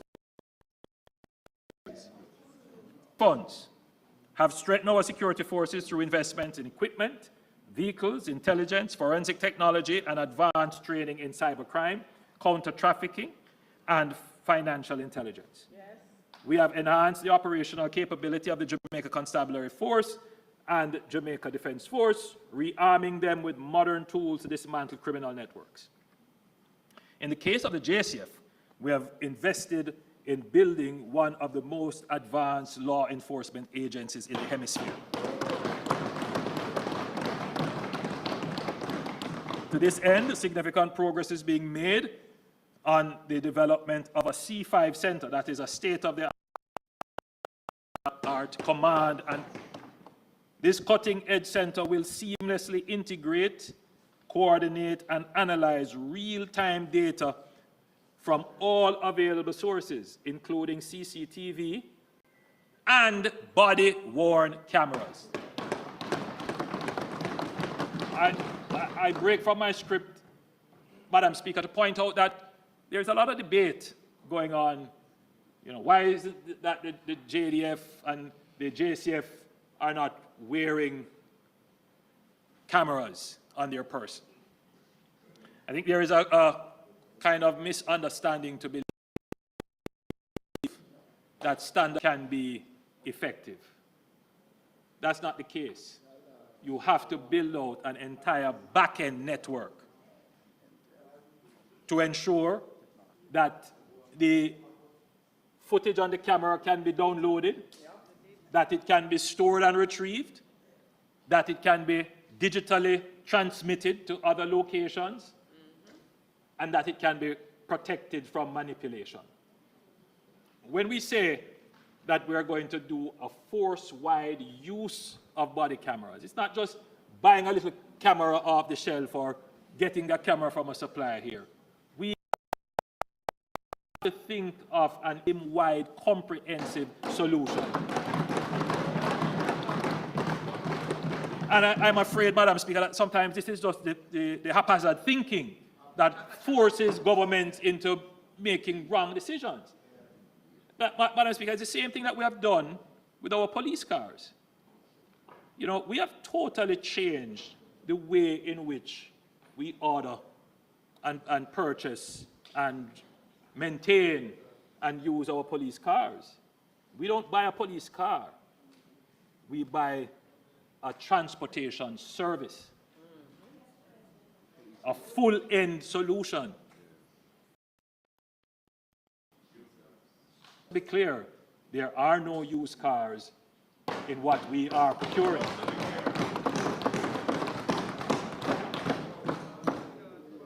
So, this cutting-edge center will seamlessly integrate, coordinate, and analyze real-time data from all available sources, including CCTV and body-worn cameras, supported by a robust back-end infrastructure. This development is a game changer for modern, efficient, and intelligence-driven policing that will have a major impact on crime. The government's Project ROCK initiative, which was launched in 2019 to modernize the physical infrastructure of the JCF, has seen the refurbishment and construction of numerous the island. Through the public sector compensation review, my government has ensured that our police officers are now in receipt of a more reasonable salary and pensions, befitting of their profession, and provides a better foundation for future negotiations. The resulting boost to the morale cannot be overstated, and it has made a career in the JCF more appealing. For the first time in the history of the force, the establishment strength of 14,000 officers has been met. More police officers and more vehicles mean greater coverage of our communities and more rapid responses to threats and citizen emergencies. In 2021, the purchases of vehicles and the build-out of Jamaica ICCTV systems have been transferred to the capitalized recurrent budget to ensure continuous replenishment. This is a big move, Madam Speaker, because instead of treating them as capital projects, one-off expenditure, they are now being treated as items to be maintained and consistently upgraded. Madam Speaker, the role of the JDF in the overall reduction in violent crime through their support for the JCF is crucial, particularly in areas where specialized security measures have been declared, that is the zones of special operations and states of public emergency. JDF is the premier defense force in CARICOM, notably leading the planning and preparation for the CARICOM Joint Task Force in Haiti since September 2024, and executing multi-country military exercises enhancing interoperability in cybersecurity, counter-narcotics, search and rescue, and disaster relief. Madam Speaker, our borders are more secure than ever before, due in large part to new patrol vessels, helicopters, maritime patrol aircraft, and other technical equipment we procured for the JDF. They are now better equipped to interdict illicit vessels and aircraft trafficking weapons, narcotics, and people. We will further enhance maritime security with the addition of 24 surface interceptor vessels, strengthening the protection of our border and blue economy. However, Madam Speaker, we note that most illicit weapons which fuel gang violence enter Jamaica through formal ports of entry. To improve our ability to secure this channel, we have been investing in advanced scanners and enhanced security protocols at all customs, at all areas in Jamaica Customs. And the result is evidenced by major gun finds at our ports in recent times, including yesterday. I would like to acknowledge the Jamaica Customs for their increased vigilance and generally commend the security forces and our partners for increased cooperation, intelligence sharing, which has yielded great results. Every weapon and ammunition kept off our street is potentially a life saved.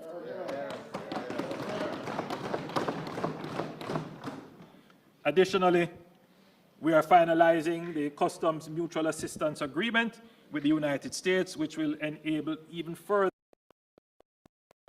and greater intelligence, port security, and protect our national and economic interests. Madam Speaker, data and intelligence confirms that Jamaica's chronic violence is driven by organized criminal enterprises, euphemistically called gangs. It's not sociological or economic factors like poverty or unemployment that drives violence, as the opposition would have us believe. More than 70% of murders in Jamaica are directly related to gangs. Madam Speaker, to the graph being displayed, or about to be displayed. It is the same graph that I believe the leader of the opposition displayed. But he had a different interpretation of the statistics. Let me offer mine. Let us recall that the drop in murders from 2009 to 2014, which you see as the first arrow,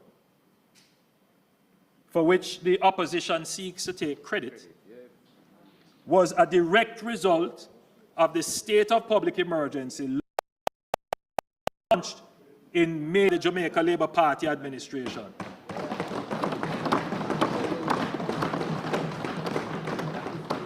Which dismantled and scattered the gangs and created a 21% drop in murders in 2011. 21% drop in murders in 2011. No other police action has resulted in any such drop.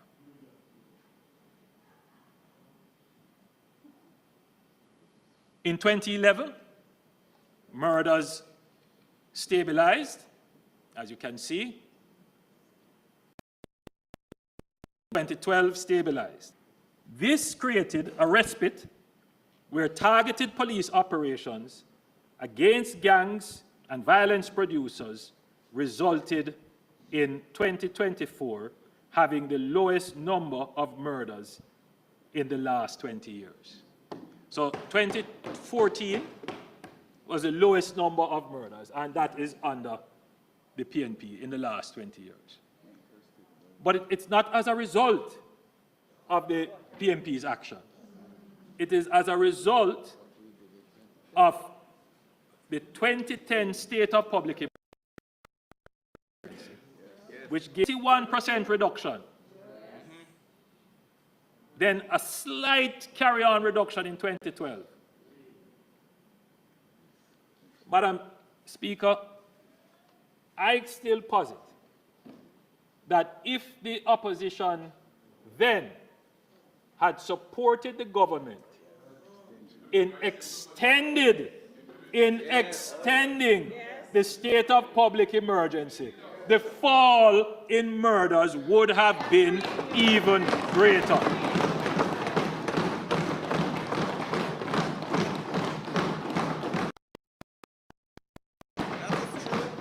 2013, there was a little spike in murders, and in 2014, in mid-2014, the PNP introduced the Unite for Change, an ostensible crime-fighting strategy that leaned heavily on social interventions.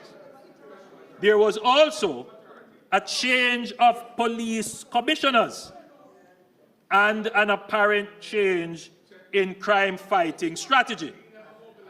By 2015, murder began to rise again under the PNP, even with the much-touted Unite for Change initiative in full effect. The truth, Madam Speaker, is that the PNP shifted focus from targeted operations against gangs and gang leaders and allowed them space to regroup.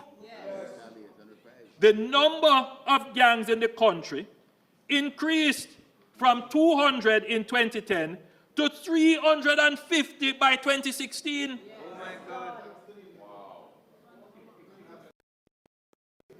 Saw the impact of this from 2015 through 2017. That is why my administration decided to take decisive actions. We recognize the emergency threat organized criminal enterprises and violence producers pose to specific communities and the country generally. We responded with zones of special operations and states of public emergencies to halt the persistent spiral in murders from 2015 to 2017. The SOEs and zones of special operations were successful in taking bodies from gangs, disciplining criminals, disrupting their operations, and limiting their space and opportunity to commit crimes. That's what the SOEs do. This resulted, Madam Speaker, in a 22% reduction in murders in 2018 and a leveling off between 2019 and 2020. The success of the SOEs and the ZOZOs came with the support of the opposition at the time. And I here must give credit to the former leader, Dr. Peter Phillips, who understood their necessity and supported their extensions. However, since the change in leadership in the opposition in 2020, we have not been able to use the SOEs to full effect. We have used them, but not to full effect. And we saw a 10% spike in murders in 2021. This could have been prevented and lives saved if narrow political interests parading as protecting rights did not blind the current opposition leader to protecting the right to life of the victims of murder by supporting extensions of the SOE. Madam Speaker, in parallel with emergency measures, this administration in 2018 embarked on an ambitious plan to indigenously reform and reorganize the JCF under the direction of a new commissioner, Major General Anthony Anderson, to include development of leadership, recruitment and training of personnel, and the acquisition of material and technology. It was never the intention of the government to rely solely on emergency measures. We used emergency measures to treat with the crime situation, which was over and above the existing capacity of regular law enforcement at the time. And we used the space and attenuation it created to build the capacity of the security forces. Therefore, in 2022, we began to realize the impact of the reforms and capability building investments in the JCF. With improved intelligence gathering, better investigative and solving capabilities, more targeted and focused strategies on gangs and violence producers. During this period, we saw the interdiction and prosecution of several gangs. Now, a lot of didn't understand that while the opposition and other, talking heads and so forth were criticizing the government over SOEs, we were quietly taking down the gangs. We brought about 4 major gangs through the court system using the anti-gang legislation, which had never been used before it was passed. We didn't say anything about it. Before, it was never used when it was passed. Never used. Never used. Right? And we now have how many on trial? And we have 19 cases now coming up. So we were, we were being criticized, and everybody wants to claim and criticize the government and all making all kinds of claims. Well, we were strategic, doing what we were doing, because we know what the real problem was. And we know that our investment was going to pay off. And then you began to see the impact of better investigations. Several really terrible atrocities and crimes were committed, and within weeks and months, the member from East Kingston and Port Royal can attest to that. Very effective investigations. So that is as a direct result of government strategy and investment and improvement. So while the opposition and other talking heads were busy criticizing government strategy and policy, we were quietly doing what we know needed to be done.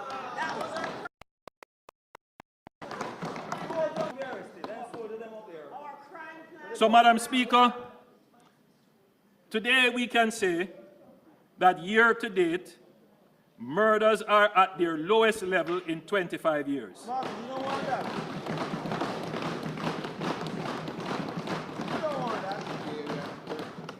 The Minister of National Security tells me that we are 33% behind where we were last year. But I still lament that had we the support of the opposition in the use of SOEs, the fall in murders would have been even.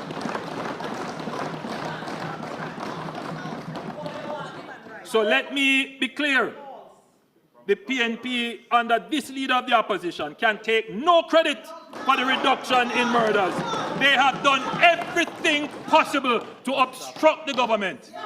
Everything possible to obstruct the government, and now want to stand up and claim credit. They are very violent. You very violent. You very violent. Your party generated violence here. Madam Speaker, we will continue in our security forces and support the transformation of the JCF into a modern, professional, and technology-driven security force. We will continue to target gangs, which account for 70% of murders in the country. If we focus on eliminating gangs, we can reduce our murder rate to below the regional average of 15 per 100,000. And I'm pleased to announce, Madam Speaker, that police intelligence now estimates, listen to this one, police intelligence estimates that there are fewer than 100 active gangs in Jamaica since the beginning of the year, coming from 350.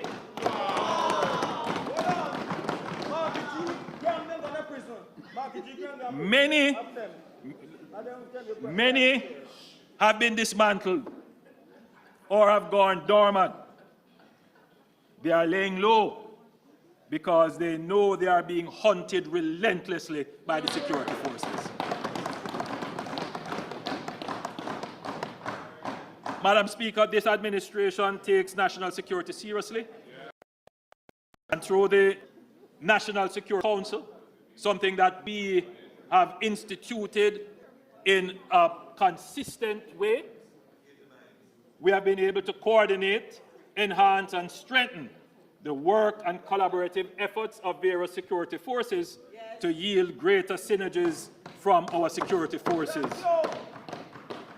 And again, I would like to acknowledge and thank, but most importantly, encourage the members of our security forces.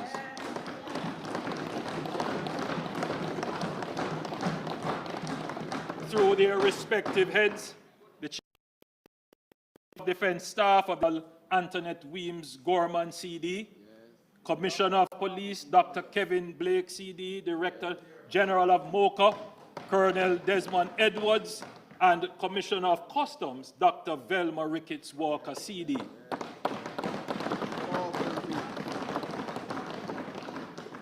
Continue with your concerted effort to make Jamaica safe.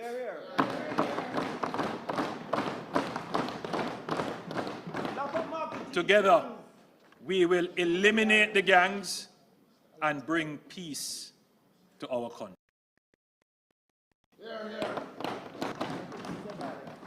Madam Speaker, I want to now turn to the people in Aspire.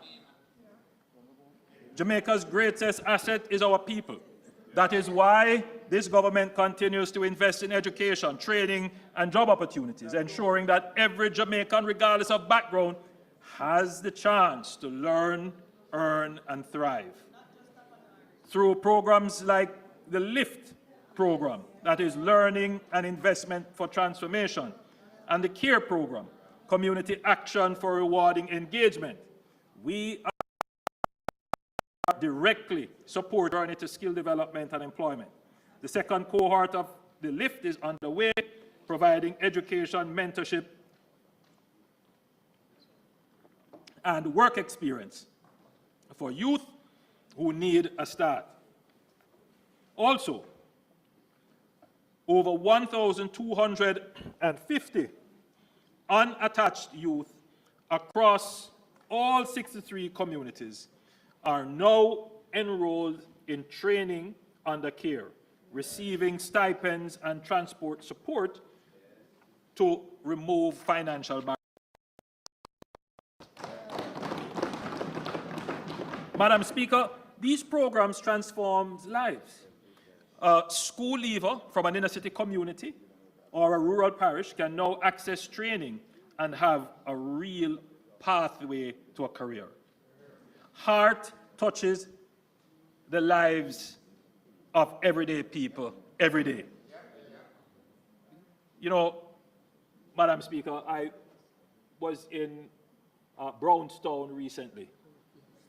I just stopped in the town and I saw the Heart outreach with a little tent encouraging people to come and sign up. I was very heartened to see Heart doing that. So Heart is out there doing their best to try and pull people in who are not currently in the labor force or who are seeking a job but are unskilled. Heart is actively out there trying to bring them in. And almost every year I come here, Madam Speaker, we come with some different form of program that's, you know, specifically catered to a certain set profile or life cycle to attract, because, Madam Speaker, at 3.5% unemployment, we are technically almost at full employment. And the leader of the opposition and the opposition spokesman mentioned that the pressure is increasing for us to find other solutions for labor. But before we go that route, Madam Speaker, the government is going to work hard, explore every option, give every incentive, so that those dig out their hand middle, as we say, we give them an opportunity to put a tool in their hand. So today I have Akon Pitt and Gary Smith with us. Akon was unsure about his next step after his stellar CXC results. At the behest of his Member of Parliament, Akon was the Member of Parliament, Alando Terrelong. Akon was a participant in the first cohort of the LIFT program. After training, he was placed and paid at Carimed, where he had an exceptional. Akon is now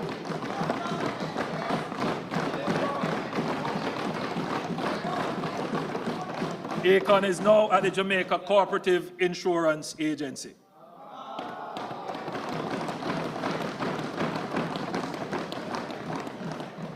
Gary is a 20-year-old pursuing a business administration level 2 certification as an on-the-job trainee at Coleyville Training Limited under the CARE program. He dreams of becoming a certified engineering contractor and establishing his own air conditioning repair business.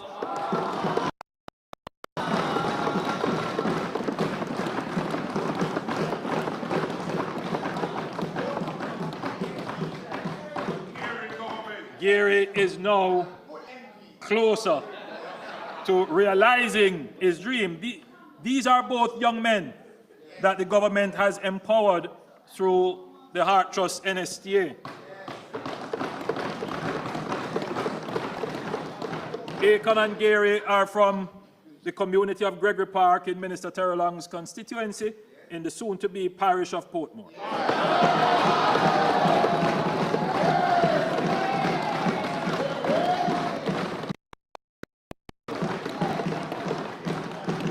There are hundreds of thousands of Akons and Gary that we have empowered through skills training since 2020. 552,534 to be exact.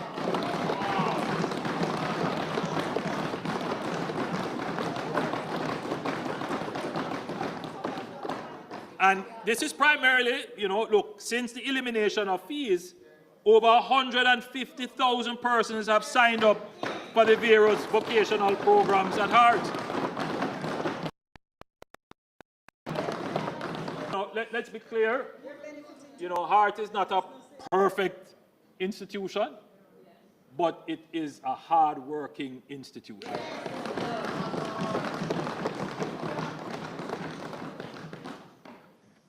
Madam Speaker, we have already had significant success in public-private partnerships and the apprenticeship model with the Amber Heart Academy. Nearly 500 youth have graduated specializing in data analytics, cybersecurity, web and app development. Most have secured paid internships with career pathways. Soldiers are also now being trained in coding, which will strengthen the JDF's technological capabilities. Madam Speaker, building on the success of this model, I'm pleased to announce an expanded apprenticeship program in critical industries that urgently need more skilled labor. These industries include construction and the hospitality sector. Over the next 2 years, 300 young people will receive paid hands-on training alongside industry professionals.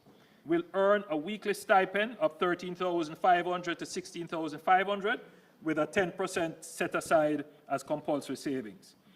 This approach allows our youth to build a career, support their families, and contribute to the economy, all at the same time. Madam Speaker, we will begin this pilot in conjunction with the Sandals Corporate University. Additionally, later this year, we will establish the Institute of Higher Apprenticeship in partnership with industry and the Inter-American Development Bank. This will provide advanced vocational certification while participating. A young person will be able to pursue, let's say, a degree in logistics or a diploma in manufacturing through an apprenticeship track, gaining academic credentials and practical experience at the same time upon graduating.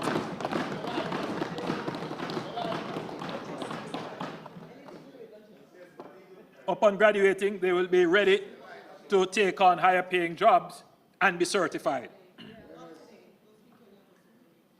Madam Speaker, the jobs of tomorrow demand skills in science, engineering, and mathematics, STEM.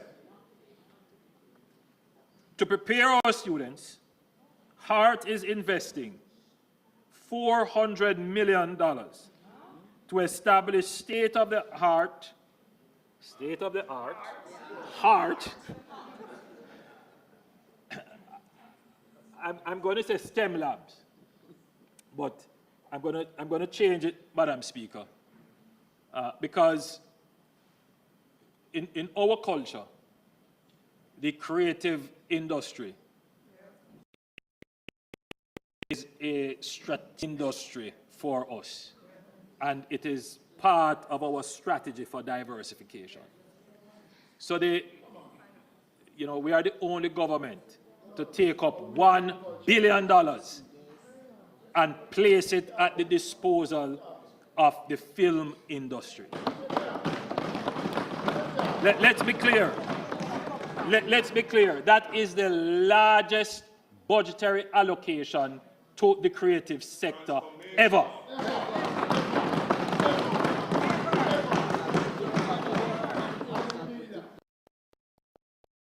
So, let's draw on into. So, Madam Speaker, HART is investing $400 million to establish state-of-the-art STEAM labs.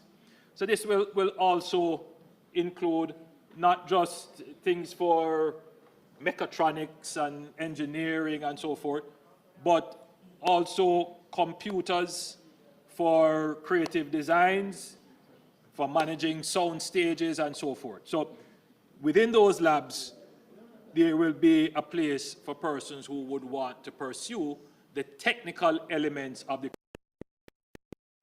industry.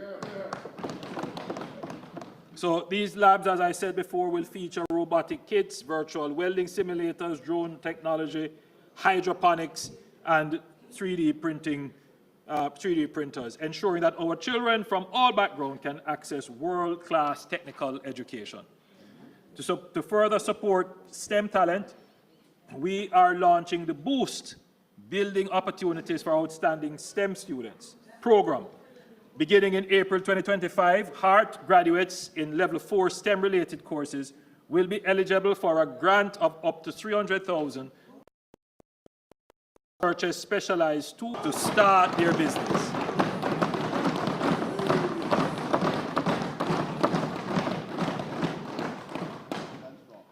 Madam Speaker, I know that there are many in Jamaica who are skeptical of technology. They see technology as a threat. Madam Speaker, we can't view technology in that way. Technology is immanent, it is ubiquitous, and it is universal. Can't escape it. AI, that is artificial intelligence, is reshaping industries worldwide. When the first industrial revolution started, Jamaica was still a colony. That's a reality. So Jamaica didn't benefit from the first industrial revolution. And in a strange way, you would see that it is technically the advance of technology that made slavery unprofitable, and which technically, depending on which historian you read, led to the end of slavery as an economic way of production. So technology is not bad. Technology is a liberating tool if you approach it the right way. So, Madam Speaker, when the information in the Industrial Revolution came about, not more than 50 years old, Jamaica was still trying to industrialize. So we missed another wave of technology as a colonial developing country. We are now in the 5th Industrial Revolution, and Jamaica cannot afford to be left behind. Technology provides the ability to leapfrog, and we must position ourselves to do so. I have given directives to ensure that AI is prominent in our national training and development strategy, which is why we appointed an AI task force. This government is committed to ensuring that Jamaica is an active player and not a spectator in the global AI revolution. From the recommendations of the National Artificial Intelligence Task Force, we are implementing an AI work readiness strategy that includes integrating AI curricula at all levels and promoting dedicated teacher training programs on AI. And we are launching a prompt engineering course through the Heart Trust NSTA to train students and public sector professionals in using AI tools effectively. Madam Speaker, in partnership with the Amber Group, the government will also establish a cutting-edge local AI lab, a public-private center of excellence where developers, researchers, entrepreneurs, and students can collaborate on AI solutions. The AI lab will serve as the catalyst for a new era of technological advancement in Jamaica. AI will disrupt some traditional jobs, but it will create new high-paying opportunities. This government is ensuring that Jamaicans are equipped to seize those opportunities and lead in the digital economy. Madam Speaker, we will also be using AI tools to help our children learn. We are developing the Jamaica Learning Assistant, a groundbreaking AI-powered platform designed to revolutionize learning with an end-to-end AI-generated and curated content, fully aligned with the curriculum. And the video is queued, but let me give you a preview of what it could do. Introducing Jamaica Learning Assistant, the world's most comprehensive AI educational platform, reimagining learning for Jamaica. It's like giving every child a personal mentor who adapts to their needs and pace. Interactive adventures that make science and math come alive. Human-like AI tutors, detailed explanations, humor, poems, interactive tests, mind maps for visual understanding, videos of knowledge, so each lesson isn't just learned, but lived. Who are scientists? Scientists are people who study the natural world using observation, experimentation, and reasoning. Teacher, tell me a joke about scientists. Why did the scientists bring a ladder to the lab? Because they wanted to reach new heights in their research. Come with us as we transform education for all our children.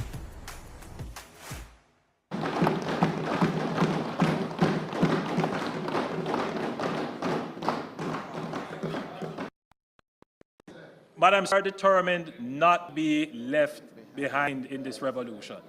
So we are going to be early adopters of the technology.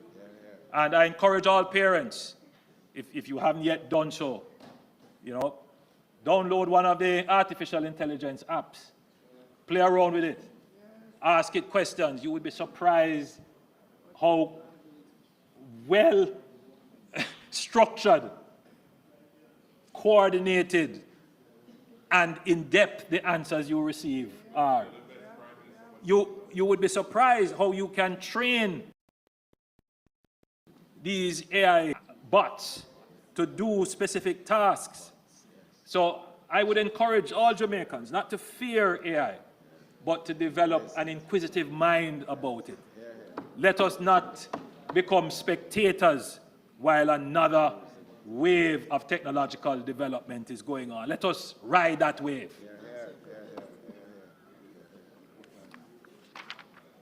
Madam Speaker, starting September 2025, we will implement a dedicated school bus system for rural Jamaica to ensure equitable access, attendance, and enhance safety while easing financial burdens on families. This is part of the dividends for good government. This will be rolled out in phases. Phase 1 is already underway, with the JUTC expanding services in Clarendon, Morant Bay, and Linstead, providing affordable transportation for students. We will add 12 additional forts to the already existing fleet of 10 buses, giving the Montego Bay area a total of 22 buses. Phase 2 will see 100 fully refurbished buses deployed across parishes, with 60 buses in September 2025 for the start of the new school year, and another 40 buses by January 2026. But these are school buses used in the American system. They will be refurbished. The doors will be placed on the correct side, the entrance doors. They will be governed.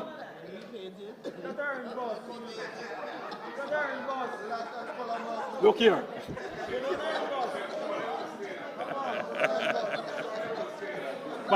Madam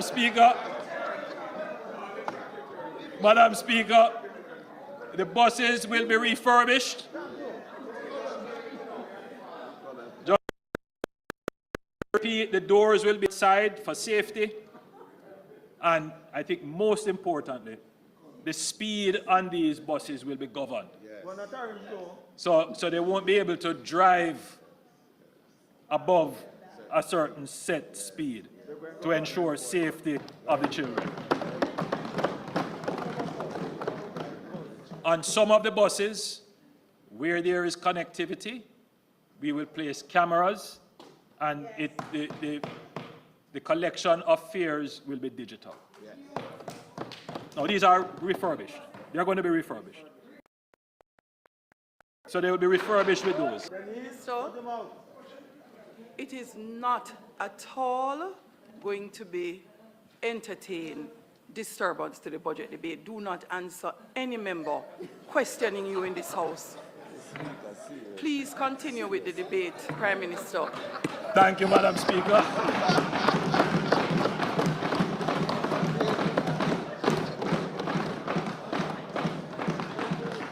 So this marks a transformative step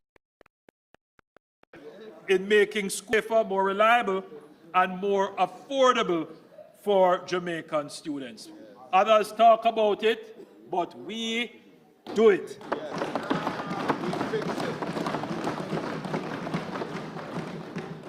Madam Speaker, in the public discourse around human capital, there is a tendency to overlook the vital role of public health. A healthy society is a productive society, and so the reverse is also true. I'm not here going to deliver the extensive presentation which I know that the Minister of Health will deliver in the sectoral debate, but questions from the opposition leader go unanswered. It is clear that the opposition leader forgot what his government left behind in 2016 in healthcare, a system described by his spokesperson, his current spokesperson on health, as so broken down that surgeons had to don garbage bags to conduct surgeries. Today, we accept we are not perfect, but we have come a far way since that time. He has no moral authority to lecture us on the progress we have made since they left the healthcare system in shambles. Imagine how we would have feared if they were the government when the COVID pandemic hit us. Here are some of the truths about our health system today. There are more posts for doctors.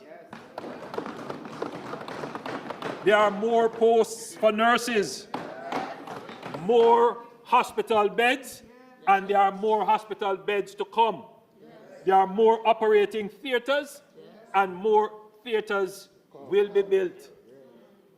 A healthcare budget that has expanded from $60 billion to $1 billion in 9 years, the largest increase, and this is with the largest infrastructure expansion in healthcare since independence. Madam Speaker, we agree that prevention is better than cure. They make light of our pre-screening program, Know Your Numbers. Well, after a year and a half of over 220,000 tests, we have conducted over 222,000 tests, and this, Madam Speaker, is saving the lives of many Jamaicans. Because as they know, they are able to take corrective action. Madam Speaker, our investment is the most of any government in healthcare, and that is a fact. Madam Speaker, this government has invested significant sums in water. As I now turn to the I in Aspire, 150,000 Jamaicans now have improved water supply through our investments over the last 5 years. We are investing at a rate not seen since the 1980s, with public investments amounting to $22 billion and private investments in excess of $14.2 billion through public-private partnerships. The map that will shortly be displayed shows work completed in fiscal year 2025, shown in green, and upcoming projects for which procurement is in progress in white. So we have covered almost all of Jamaica with a water project. Madam Speaker, we do not only announce, we deliver, and we are breaking ground and commissioning water supply systems almost weekly. Last week, I was with Minister Samuda, and we looked at several water projects in St. Elizabeth. A proper account of the extensive work undertaken in us to be here all night. But I can assure you that work is being done in every constituency, and the details will be provided by Minister Samuda, who is now a member of this Honourable House.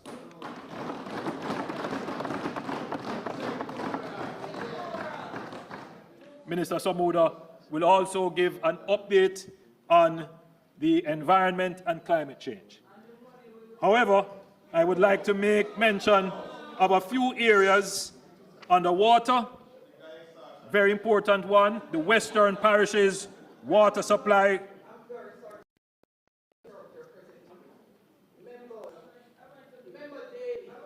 can't sit in the House and keep shouting and speaking to the member on their feet. It is the member from St. Catherine. Our first is a drop out. Our first is a drop out. What's up, Clark? Our first is a drop out in the top. Our first is a drop out in the top. Madam Speaker, the severe drought which affected Western Jamaica disproportionately prompted the acceleration of major capital mains in the parish of Trelawney, St. James, Hanover, and Westmoreland. This is a $28 billion three-year project which will commence in May 2025 and reduce water insecurity and non-revenue water, and involves upgrading 28 kilometers of main transmission lines from St. James to Trelawney and 37.5 kilometers from Lucy to Negril.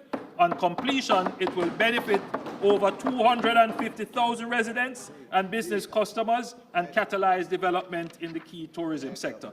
I just want to say, Madam Speaker, that this is a game changer for water parishes.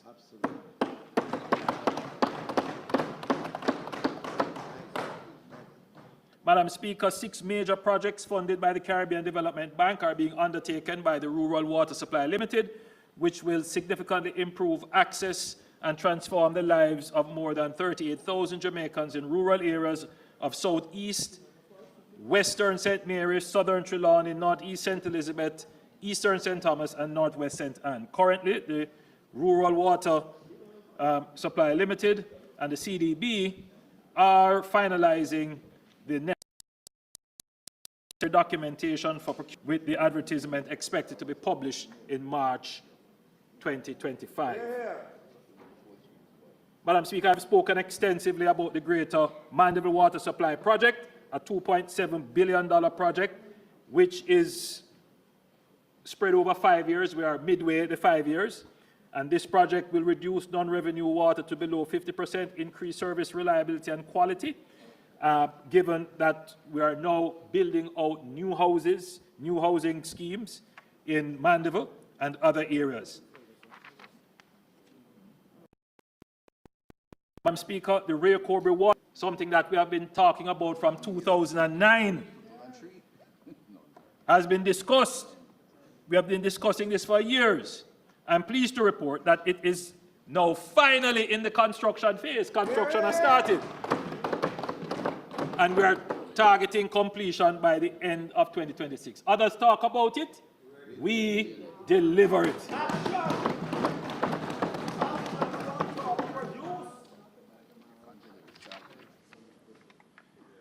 Madam Speaker, the expansion of the sewer network in Kingston and St. Andrews critical parish, both to facilitate greater densities and safeguard groundwater. This year, the NWC will be investing $1.4 billion into the laying of sewer lines along Monroe Road, Retreat Avenue, Seymour Avenue, and Old Hope Road. Additionally, there are 2 areas of deep concern which must be addressed forthwith. The first is the situation in downtown Kingston with collapsing sewer mains, and overall of the entire potable water, sewage, and drainage network is required for most of Central and West Kingston. I have directed Minister Samoa to ensure this massive infrastructure is done this year. I have further directed that $450 million be immediately deployed to the worst affected areas within the Market District to provide immediate relief. The NWC has also commenced procurement of an additional HVAC truck to be stationed downtown to ensure that any blockages that emerge are immediately dealt with. Madam Speaker, it is old. It is aging and collapsing. Decades of no investment. It is now showing. And it is this administration that is finding the economic wherewithal to deal with the maintenance of these critical infrastructure. Madam Speaker, I just quickly want to say that we have now started the distribution of the Black Tank program. MPs are now collecting and distributing tanks in their constituencies. We hope that that can move very quickly, with any impact of drought that may occur later in the year. Madam Speaker, in November 2024, I announced that the NWC would provide an amnesty to customers cut off from the utility for more than 6 months. The amnesty has benefited pensioners, PATH recipients, and members of the disabled community with up to 100% reprieve and up to 50% for other categories of customers. As at March 14, 2025, over 21,000 customers had engaged in the process. Total reconnections so far are 3,271, with a further 5,135 away. This has yielded over $207 million in revenues collected for the NWC, and that would have been uncollectible otherwise. We have also written off over $600 million of debt from those who most need it, restoring the supply of water and returning dignity to those households. Madam Speaker, this government is helping our most vulnerable. As such, I have instructed the National Water Commission to extend the program for a further 2 months.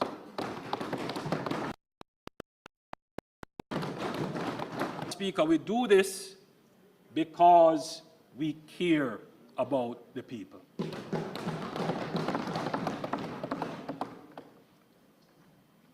Madam Speaker, a strong road network is vital to a thriving economy. This government has taken bold steps to modernize roads, enhance resilience, and ensure sustainability. Madam Speaker, the Southern Coast Highway project is now 95% complete. The remaining segment from Yallah's Bridge to Port Antonio and Morant Bay to Cedar Valley will reach completion in June 2025. This transformative project has 1 kilometers of reconstructed roads, 248 kilometers of water pipelines, and 140 kilometers of fiber optic ducts, significantly enhancing connectivity and essential utilities. The truth is, Madam Speaker, what we have done for St. Thomas is to reverse decades of institutional neglect. St. Thomas is now set for takeoff.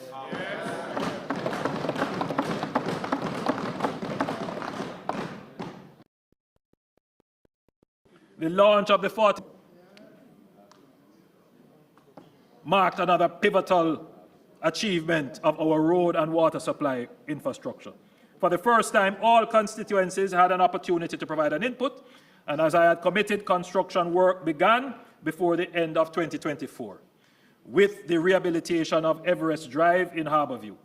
Since then, work orders have been issued covering 126 roads across 63 constituencies. Within the next 6 weeks, we have programmed for construction to begin on another 126 roads, representing the largest single event of independent Jamaica. That is 252 community roads to be completed by October this year. And Madam Speaker, the member from East Kingston and Port Royal can attest to it. He can attest to it. Road is going on in his constituency. The special CAPEX program represents a strategic push to modernize our urban infrastructure, integrating road, drainage, sewage, and broadband upgrades to enhance safety, traffic management. Under this program, Grange Lane, I toured Grange Lane in Portmore, and it is 90% complete, with the next major project being the dualization of Brayton Road and sections of the Helsha Main Road at a cost of $2.4 billion. We are making investments in the new parish of Portmore.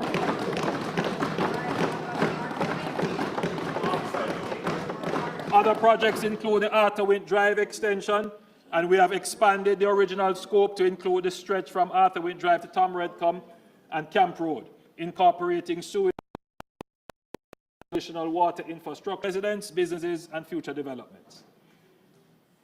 Madam Speaker, the government will invest $2 billion to enhance key entrance corridors leading into the capital city, creating a more attractive and welcoming gateway. This initiative will focus on major thoroughfares, including the airport road from Norman Manley International Airport to Mountain View, from the roundabout to Port Royal. Well, you know, the member again from East Kingston and Port Royal, several years ago, came to me that his government had budgeted or projected to do that program. But the truth is, it didn't get done. And I have committed, Madam Speaker, that the road really deserves to be done. No political issues here. That road is the entrance to the city. And it is in a deplorable condition. So that road will be done. So that's one of the roads to be done.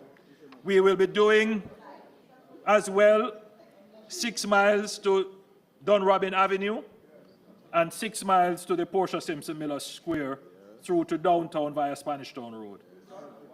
The project will begin with the pre-investment works, including design and planning, community consultations, and these upgrades will not only beautify Kingston's points of entry, but also enhance infrastructure, improve connectivity, and create a positive impression for visitors and residents alike.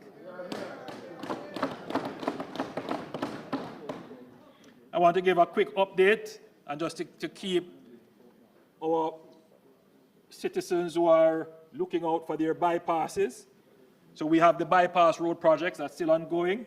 So we will have a bypass for Port Maria, for Santa Cruz, for Lucy, for Anato Bay, for Hopewell and Sandy Bay.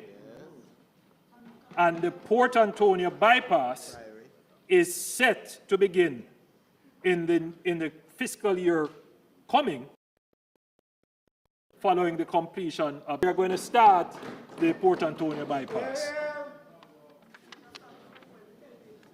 Madam Speaker, under the accelerated bridge renewal and replacing over 55 critical bridges, work on the Craigmill Bridge in Portland is set to begin early in the new financial year. As part of the project, a pedestrian bridge will first be built to restore foot traffic for the community, which is now cut off. The House will be happy to hear that the Troy Bridge is now approximately 50% complete.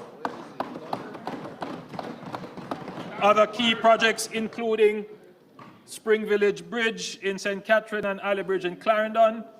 New bridges under development include in Westmoreland, the Southwood Bridge, or Barham in Westmoreland rather, Southwood in Clarendon, and Guanabo Vale in St. Catherine. Toll roads. Madam Speaker, let me now speak on toll roads, which is a critical aspect of our improved connectivity, productivity, and efficiency. We know that long waiting times at toll plazas can cause costly delays, frustration, and impact the nation's productivity. The Angels Toll Plaza is now one of the busiest of our network. And I'm pleased to announce that 3 additional lanes will be added to the Angels Toll Plaza. We are very advanced with the engineering designs for those. A longer-term, more transformative change will be the introduction of open road tolling. This is a state-of-the-art system that allows vehicles electronically without having to stop at a toll booth. This system is widely used across the world and has proven to be faster, more efficient, and more convenient. The Montego Bay serves as the first road to have this system. Let me give a quick update on the Montego Bay Perimeter Road, which includes the Long Hill Bypass and critical upgrades to Barnett Street, and West Green Avenue. For residents in the Long Hill area, you would have already noticed that clearing works have commenced. The initial concept of the Long Hill bypass considered 2 lanes. However, the government has taken a strategic decision to expand the roadway to 4 lanes. So the people in that side of Jamaica, St. James, Hanover, Westmoreland, that would rely on that very important corridor, which is now an obstacle course, when this is done, they will have a 4-lane highway. Additionally, works on the Montego Bay bypass are progressing rapidly, with earthworks at a very advanced stage, and the Montego Bay River Bridge, which I toured recently, is 95% complete. That's the Hajj in Jamaica, an impressive piece of infrastructure. As of today, the overall project stands at 55% complete. Once finished, this network of roads will significantly ease the long-standing traffic challenges in Montego Bay and open up new areas for development, fostering greater investment and economic activities. Jamaica's North Coast, Madam Speaker, is booming. The Miami Bay area has emerged as a new urban corridor between Ocho Rios and St. Anne. It's also and in recent times, it has become an area for residential communities. Effectively, the corridor, which is supposed to be part of the North Coast Highway, is now serving as the main boulevard to a town, with several ingress and egress from local roads. The corridor now handles traffic coming to and from the North-South Toll Road, traffic moving between Ocho Rios and St. Anne's Bay, and local traffic moving within the various businesses and residences along. It has created a significant traffic hazard for residents and commuters, which will stifle the natural development energy in the area. This situation would be further complicated if we should proceed to widen and improve the existing roadway without having an alternative in place, as there are no other viable alternatives. We have learned our lesson from the South Coast Highway Improvement Project, which created significant dislocation to residents in St. Thomas as we fixed the road while they were using it. This distance businesses and the government would be far more costly in this case. Can you imagine a road obstruction that prevents a tourist bus getting to their flight on time to the Donald Sangster International Airport, or missing their cruise ship return at the Reynolds Pier, or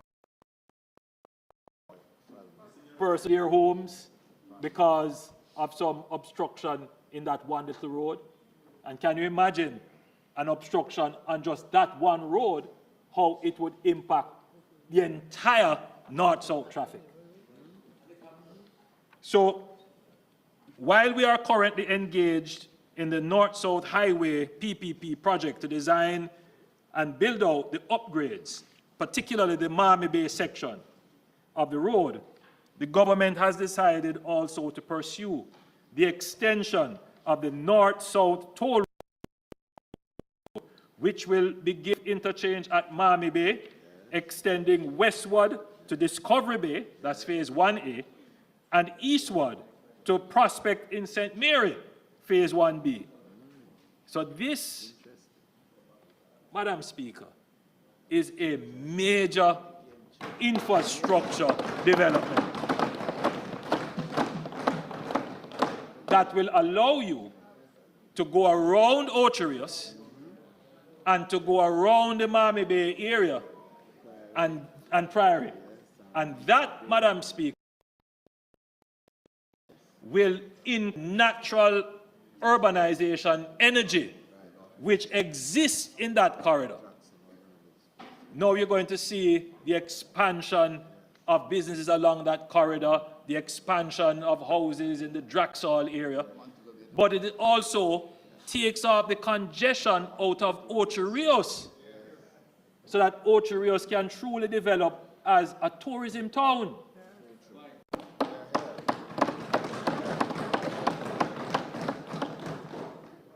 So given the urgency of the development and the dislocation risks involved, upgrading this existing of Jamaica will take steps to designate the North-South Highway extension as a national development project.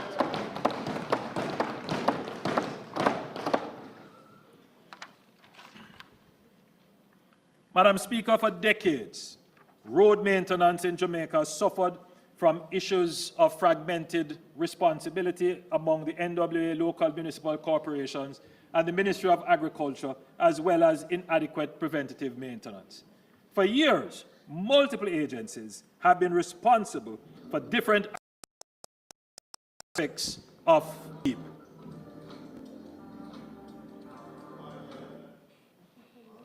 Of road upkeep.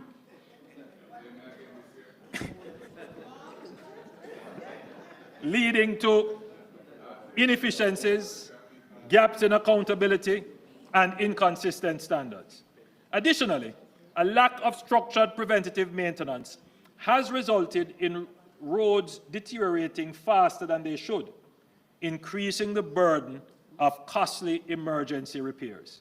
This reactive approach is neither sustainable nor cost-effective. We're undertaking a strategic review of road maintenance with a focus on institutional governance arrangements to give consideration to the possible establishment of a single road authority to streamline governance and oversight. With this in place, we can have clear lines of enforcement against persons who destroy our roads. It is particularly disturbing to see concrete spilled on our roads and no accountability for clearing and restoration.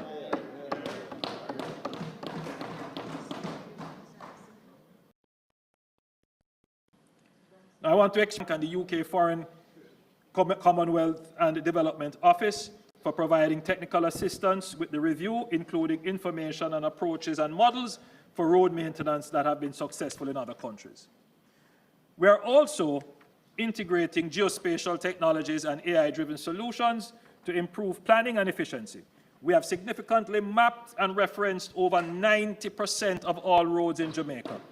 This information will have this information intelligence register of all our roads to use it in spatial planning and, importantly, to develop a fiscal preventative maintenance plan which aligns to the engineered lifespan of the road. This also lays the basis for smarter and connected infrastructure to address traffic, public safety, civil defense, security, and logistics. Directions to the NWA and the Spatial Data Management Branch to begin work on developing a uniformed address system and zip code for Jamaica, including the use of digital addresses. So finally, Jamaica will have a standardized system of road naming, of one spelling of the road. You know, Madam Speaker, when you look at the vote, Mr. Speaker, voters list, and you are trying to order and sort the voters list, and you see 10 different spelling of the roads, 10 different ways of writing addresses. In a modern country, that shouldn't be the case. We need to have one uniform system of address. And I've given the directives for us to start on this path. Madam Speaker, Mr. Speaker, after decades, we are shifting to a structured, sustainable, tech-based system of road maintenance, and this approach will extend the road lifespan, reduce frequent repairs, and improve safety. This government is not just rebuilding roads, we are building a smarter, more resilient future for Jamaica. Madam Speaker, approximately 20% of Jamaicans live in informal settlements, but in urban areas, the situation is even more dire. 60% of the urban unplanned substandard housing, which is higher than the average in other Latin American and Caribbean countries. Madam Speaker, we are committed to transforming informal settlements into secure, legally recognized communities that foster stability, economic development, and a better quality of life for all Jamaicans. Madam Speaker, the Jamaica Labour Party government restructured the failed Operation Pride into the Housing Agency of Jamaica, making it the leading force in tenure regularization. The HAJ continues to prioritize security of tenure for low and middle income earners, delivering approximately 1,000 homes across projects such as St. Paul's, Kingston in my constituent states in St. Catherine, Sandown Palms in St. Catherine, and Edmond Ridge in St. James.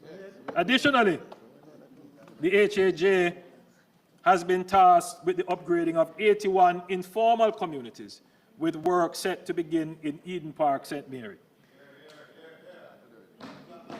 To expand home ownership, the HAJ plans to implement 10,000 housing starts and 4,000 completed solutions over the next 4 years.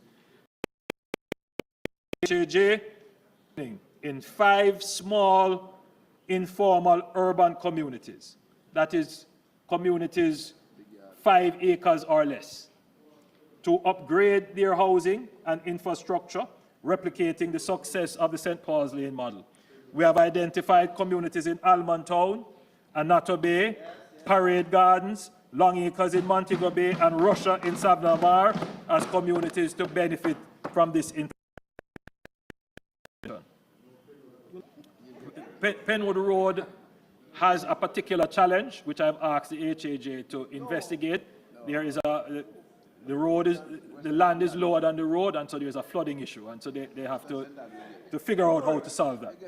Madam Speaker, through systematic land titling and registration, the National Land Agency is set to deliver 12,000 titles.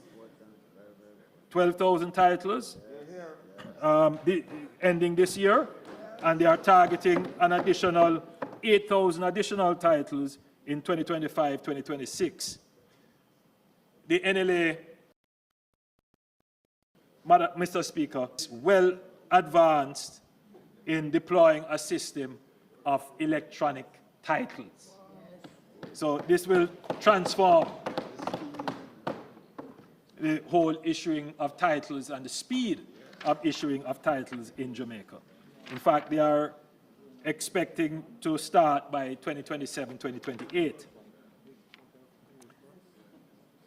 We are now ready to use systematic titling to regularize parcels in urban areas, pilot in Kingston and St. Andrew.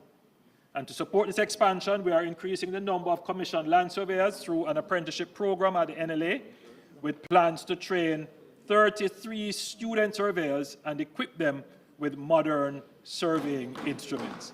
Additionally, a geospatial training center developed in partnership with the Government of Korea will enhance land survey capabilities using advanced unmanned to expedite cadastral mapping and land registration.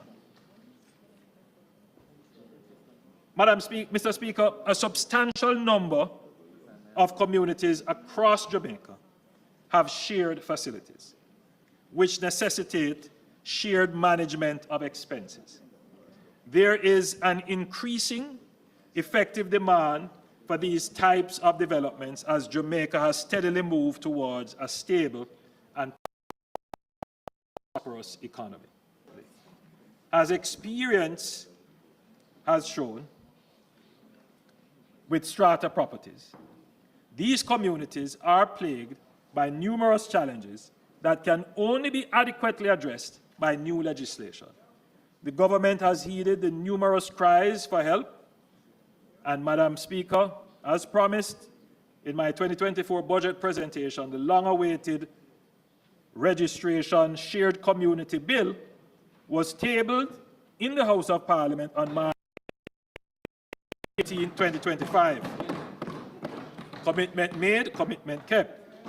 This act, when passed, will provide a clear legal framework to govern all new and existing communities where their proprietors own common real estate or any other facilities and amenities. Madam Speaker, I encourage property owners to review the legislation and provide any feedback where necessary to ensure it adequately addresses their needs. Mr. Speaker, beyond the regularization of existing settlements, we are also building entirely new planned settlements to provide high-quality, affordable housing for Jamaicans. The Bernard Lodge project was the first of this large-scale master plan development and represents a new era in sustainable and structured community development in Jamaica.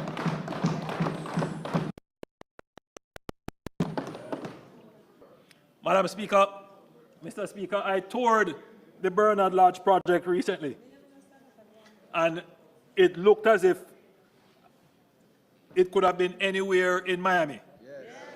It is a whole different world over there. By integrating green spaces, essential services, and economic opportunities, Bernard Lodge will offer a high quality of life for its residents while serving as a model for land developments across Jamaica of this nature. That's in the new parish of Port.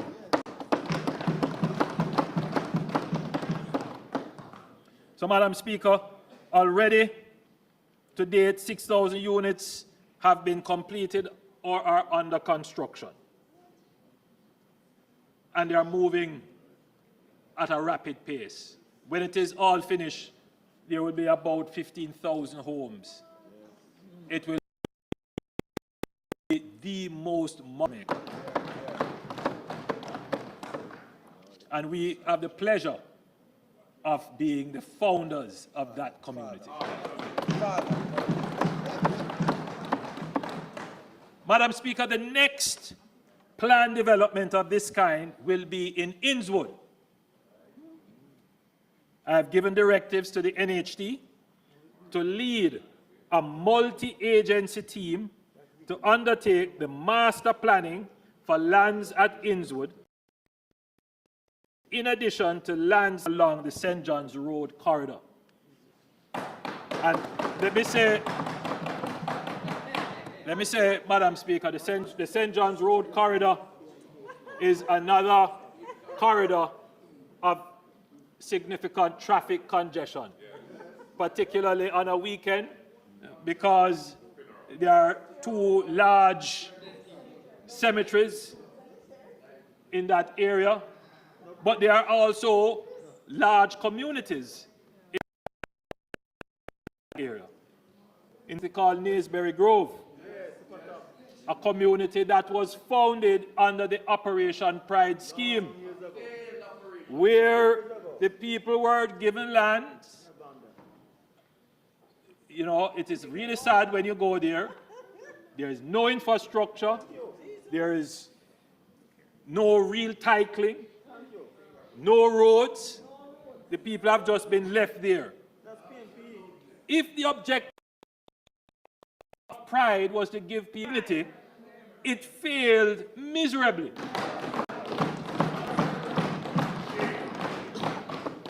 So what we're going to do, Madam Speaker, is when we do the master planning for Innswood, we're going to extend the master plan to take into consideration the St. John's Road corridor and all the lands around there, because, Madam Speaker, there is significant private in the land, but they have problems getting approvals. because there's so much uncertainty. There is a major drainage problem in the area. And so what we're going to do, Madam Speaker, is to do a comprehensive development plan. And therefore, we will call the area the Greater Innswood Development Area. So that, Madam Speaker, will be the next. It will take about a year and a half to do the master planning, to secure approvals, the general approvals, to mobilize resources, to treat with the necessary drainage, to deal with the roadway, and then to where we have lands to go through a process of divestment, and then to deal with common infrastructure. And Madam Speaker, I am certain that we will be creating the second community in Jamaica, in Innswood.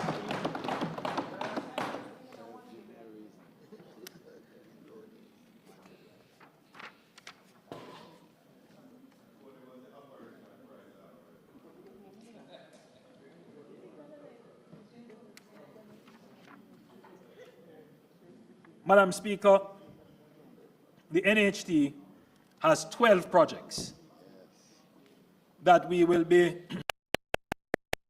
executing, and they are at varying stages. Mount Nelson in Manchester, 1,758 units, for which I broke ground earlier this month. Galena in St. Mary, 360. Dry Valley in Trelawney, 1,560. Brampton Farm, St. Catherine, 2,000. Spot Valley, St. James, 418. Carlsberg in Clarendon, 200. Chantilly in West Bay, Friendship Oaks, Phase 2, St. Elizabeth, 543. Longville Park Pen in Clarendon, 2,077. Barrett Hall in St. James, 1,565. Roselle in St. Thomas, pay attention to that one, 660. And Nonsuch, St. Mary, 46. Planning and designs are also underway for schemes consisting of 10,598 solutions, including 5,000 solutions in Longville Park. Done. Madam Speaker, the NHT will commence construction on more than 19,575 solutions across all parishes over the next 2 years and continues to acquire land for new development. Madam Speaker, one of the challenges that developers face is that advances provided by the NHT are insufficient to cover large initial capital outlays required as income 20 to 25% of overall project costs. Therefore, the NHT is revising its NHT financing program to enhance flexibility in the release of payment advances. In addition to the current mobilization advance of up to 5%, the NHT will provide an additional 20% for developers and 15% for the guaranteed purchase program to reimburse developers at different stages of the project as key infrastructure milestones are necessary to increase funding for development. Additionally, Madam Speaker, in order to address the difficulty of identifying and accessing large tracts of land for housing in some areas, especially urban and semi-urban areas, the NHT will seek to partner with owners of small parcels of land under the Small Development Partnership Program. This initiative, providing project funding and the technical and construction expertise, while the landowner will offer their property as their equity for the development. The proposed properties must be zoned for residential purposes and have access to the requisite support infrastructure, potable water, electricity, sewage. This is targeted at houses for low-income and affordable segments of the housing market. Therefore, this must be under the price point set by the NHT. Madam Speaker, this initiative is going to be a game changer for resuscitating communities that are suffering from urban blight. So what this is doing is, Madam Speaker, so if you have a community where somebody has a 3/4 acre of land, it's depressed, they can approach the NHD and say, partner with me to develop this into smaller housing solutions at more affordable prices. And if we get this done in mass, communities like Kingston, West Kingston, you name it, communities that are already structured, they have roadways, the water mains are already there, in some cases sewer is already there, then what you would see is developers, well, they may not be developers now, but people who own land in those communities who would not be able to go and approach a bank because this is not a bankable property. But now they could approach the NHD, and the NHD would facilitate the development, even purchase the homes from them, and then resell them. Now, once you start to get that in mass, you can start to transform entire areas, but with a lower infrastructure cost, because they are already there. The main is already there. So that is the thinking behind this strategy. And I'm certain that this is going to instigate a transformation of some of the communities.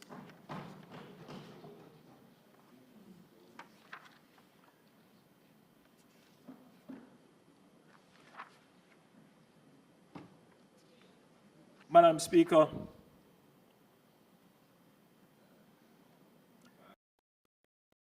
there are so many that I'm afraid I will have to skip through a few of them, but let me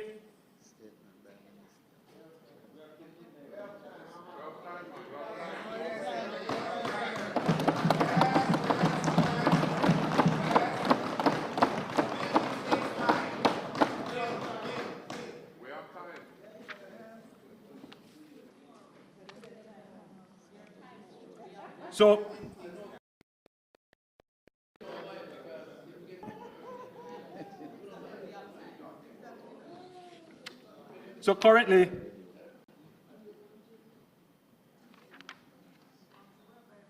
the NHD provides 100% mortgage financing to mortgagors for its scheme solutions for housing units and house lots purchased by the NHD contributors on the open market.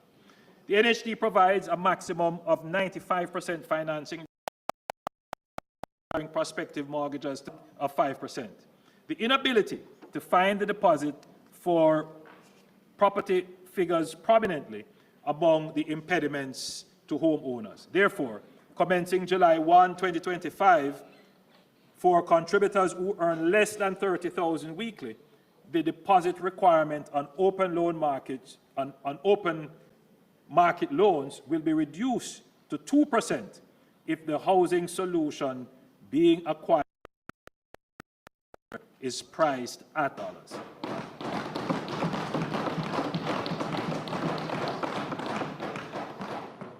Starting July 1, 2025, the service charge on mortgages will be reduced as follows. For prospective mortgagors who earn $30,000 or less each week, their service charge will be reduced from 2% to a loan, will be reduced from 2% of the loan amount to 0. Yes. $30,000 or less, no interest, no service charge. And for prospective mortgagors earning between $30,000 and $42,000 per week, the service charge will be reduced from 5% of the loan to 2%.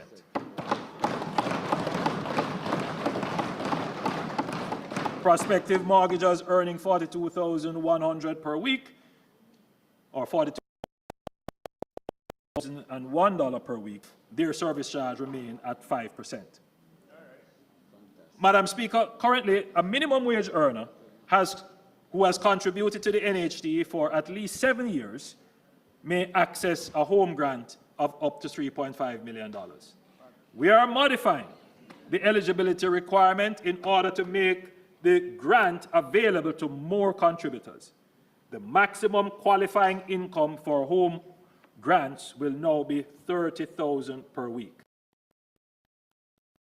The NHD house construction can be challenging, particularly in light of the rising cost of labor and materials. Consequently, a number of contributors have been unable to complete their housing units or bring it to a habitable stage, resulting in some instances in contributors having to balance their limited resources between rent and servicing construction loans. In instances where a current earning $30,000 per week or less accessed a build-and-own land or construction loan benefit to construct a housing unit comprising 2 bedrooms or less, for which that unit has remained incomplete for 2 years or more due to unavailability of funds, the NHD will firstly offer the mortgager an additional loan of up to the difference between the balance of the borrower's current loan and a limit of $11 million subject to only, where this additional fund is not able to bring the unit to a habitable stage, or in the case of a pensioner, there is insufficient income to support a loan arrangement, the NHD may provide a home grant of up to $3.5 million to assist in bringing the unit to completion. Now, Madam Speaker, a number of contributors who work in the public health system face finding suitable housing, especially when they are not from a nearby community or where they have been transferred from another health facility. The NHD will expand its institutional loan program and pursue partnerships with hospitals through the Ministry of Health and Wellness and the regional health authorities to provide housing for employees in the public health system. Where possible, these housing units will be constructed on the hospital compound. The NHD, yes,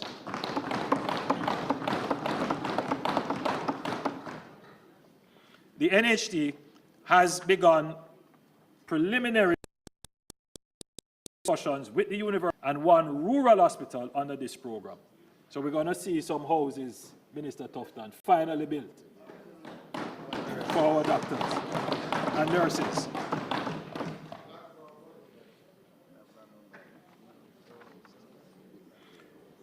Madam Speaker, currently, all contributors who do not have a mortgage processed directly with the NHD are eligible for a cash refund of their contributions as they fall due. Public sector workers are, however, able to access cash refunds even while servicing a mortgage.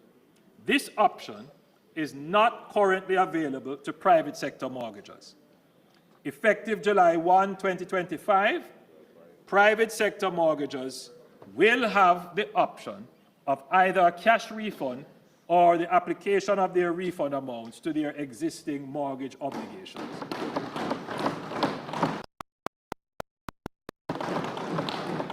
That the loan is free of arrears.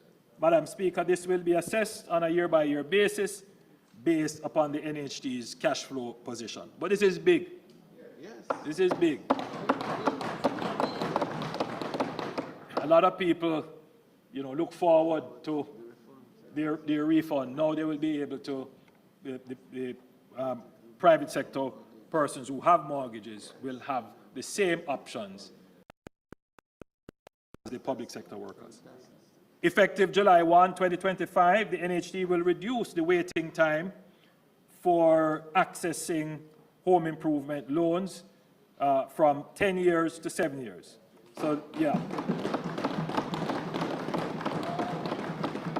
So before, you would have to wait 10 years before you could get another home improvement loan. Now we have cut that, and we have increased the loan limit to 5 million from 3.5 million.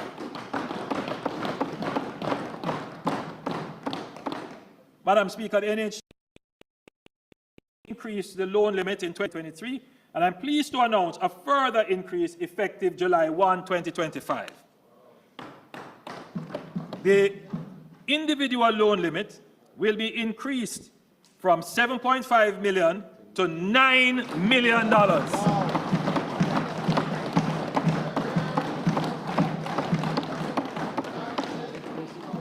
For 2 co-applicants, the combined maximum loan will be increased $1 million to $17 million.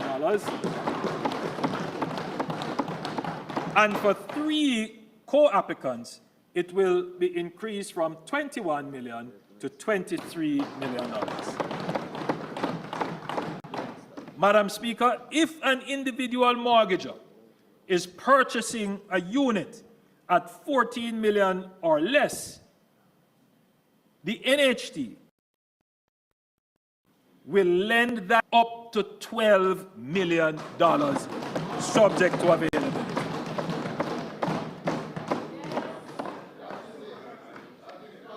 Let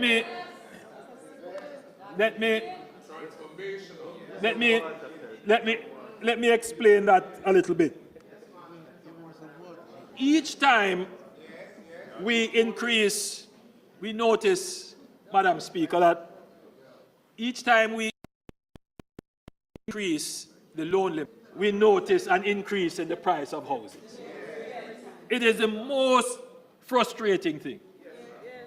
And yes, it is a matter of economics. When you increase effective demand, then more people are chasing houses than there are houses in the market.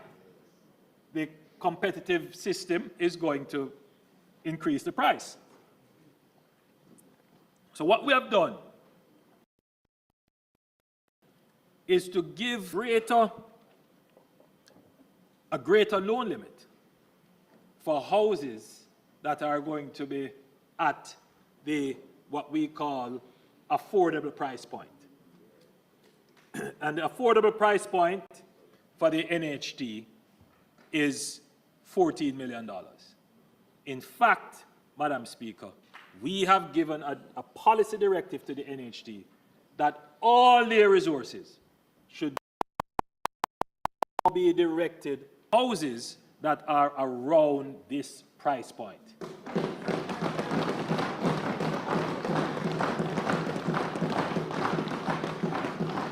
The NHD will not get involved in any new development of houses above this price point.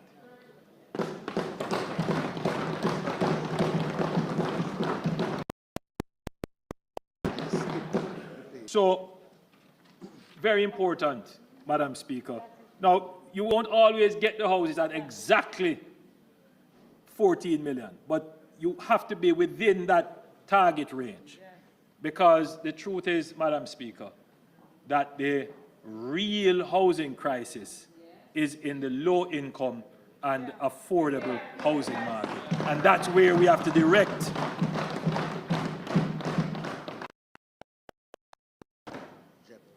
So, for construction of houses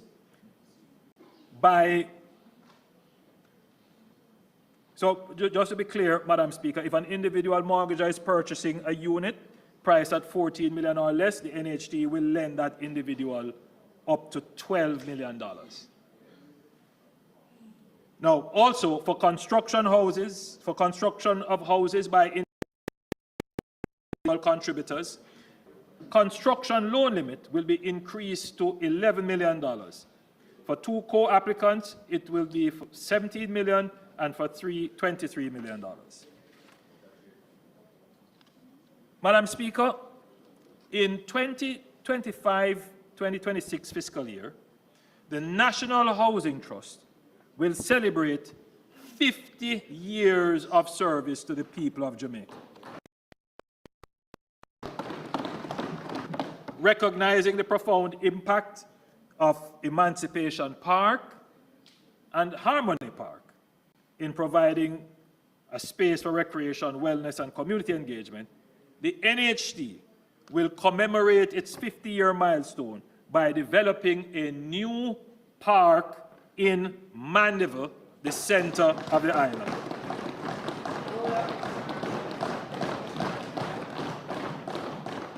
So, Madam Speaker, I'm officially announcing 3rd Parish Park. Yes, that will be in Mandeville. Additionally, for this special year of the NHT, the Trust will also award 50 scholarships.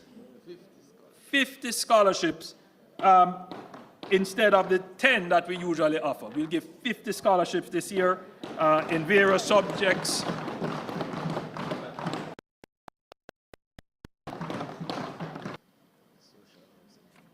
Madam Speaker, I want to turn quickly to the Factories Corporation. The Factories Corporation of Jamaica, the FCJ, continues to drive major projects that enhance productivity and capacity for economic growth across the country. The Factories Corporation of Jamaica is playing a critical role in centers across the island.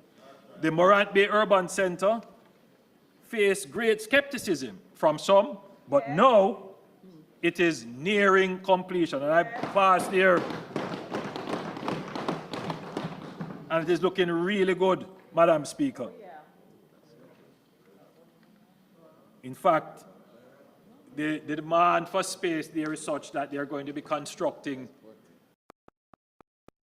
an additional 2 billion lands to create a small and micro business park.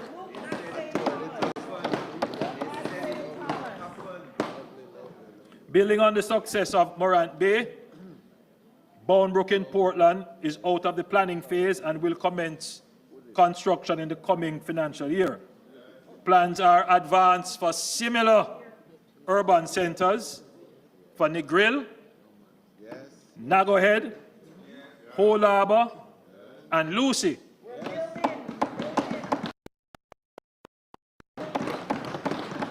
These projects will bring modern infrastructure, commercial opportunities, and essential services to communities across Jamaica. The intention is to modernize all our townships and urban commercial nodes. You know, the truth is, Madam Speaker, all our townships are overcrowded and congested and unfortunately aesthetically unappealing. First, we will decongest these towns by developing the bypasses, and this will also open up new lands, which we will then commission master plans for, and then we will use public-private vehicles to execute development of the new urban centers. And then we will partner with the existing property owners in the old town to develop a new old areas. So, Madam Speaker, having gone through the successful execution of the Morant Bay Urban Center, we're going to take that and go right across Jamaica to all the townships to upgrade and modernize our towns. Madam Speaker, I want to touch the UDC very quickly. The Portmore Resilience Park is 50% complete, and it is set to be open this summer. Additionally, next month, we will break ground for the Raintree Commercial Complex, a 69-lot commercial and light industrial subdivision in Caymanas, St. Catherine. This development is part of a larger 4,000-unit residential and mixed-use transportation plan for the Caymanas.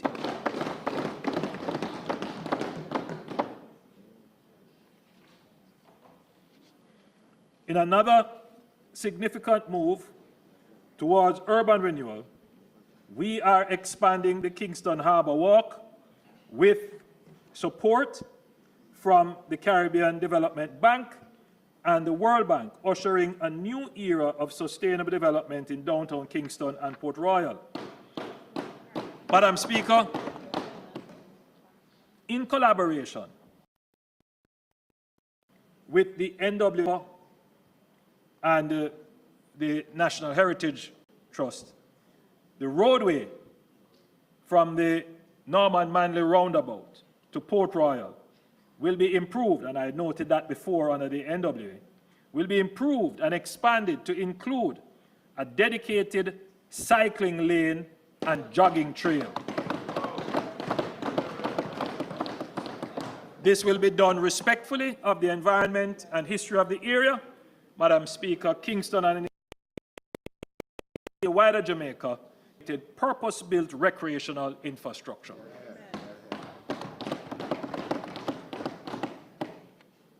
Madam Speaker, to drive urban renewal,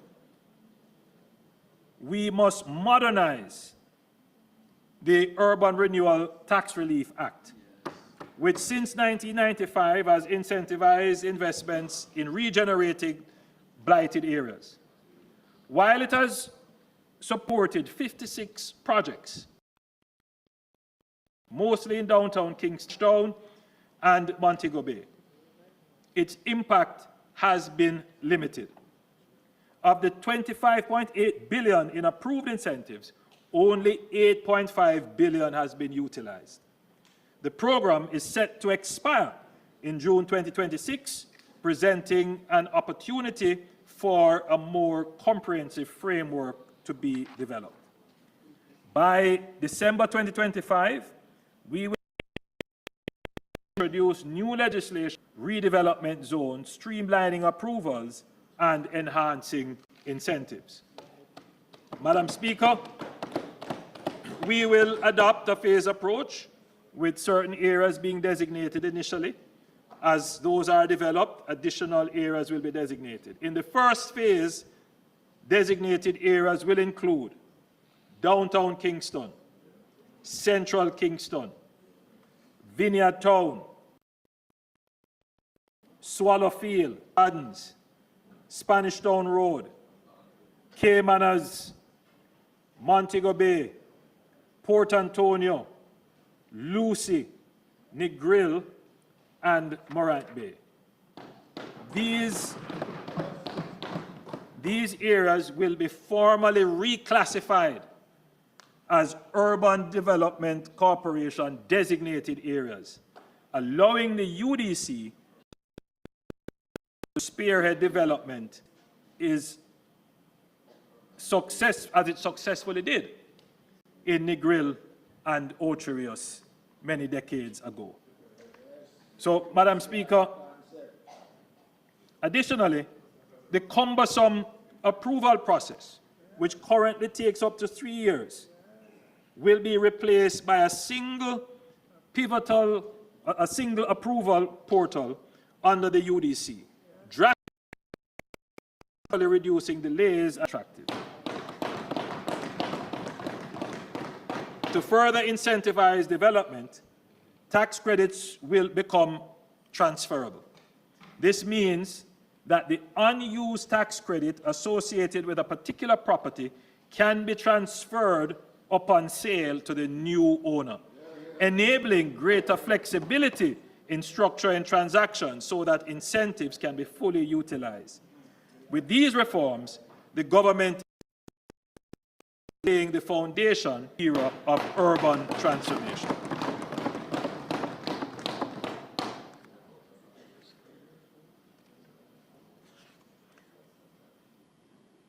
Energy. Madam Speaker, the government remains resolute in its commitment to a strategic and sustainable energy transition that balances affordability, reliability, and environmental responsibility. Madam Speaker, Jamaica's commitment to energy development recognition in the 2024 Climate Scope Report by Bloomberg NEF. Jamaica climbed 8 places to rank 39th worldwide and 10th in the Latin American and Caribbean region. This improvement is a testament to our robust energy policies, strategic investments, and our unwavering commitment to achieving 50% renewables by 2030. To further accelerate this transition, the government has recently awarded 100 megawatts of new renewable generation expected to come on stream by 2027. An additional 220 megawatts of renewables with storage are scheduled to be procured in 2025 alongside JPS's replacement of 171.5 megawatts of retiring fossil fuels units using only renewables. This will bring Jamaica's electricity generation to approximately 48% when the projects are connected to the grid.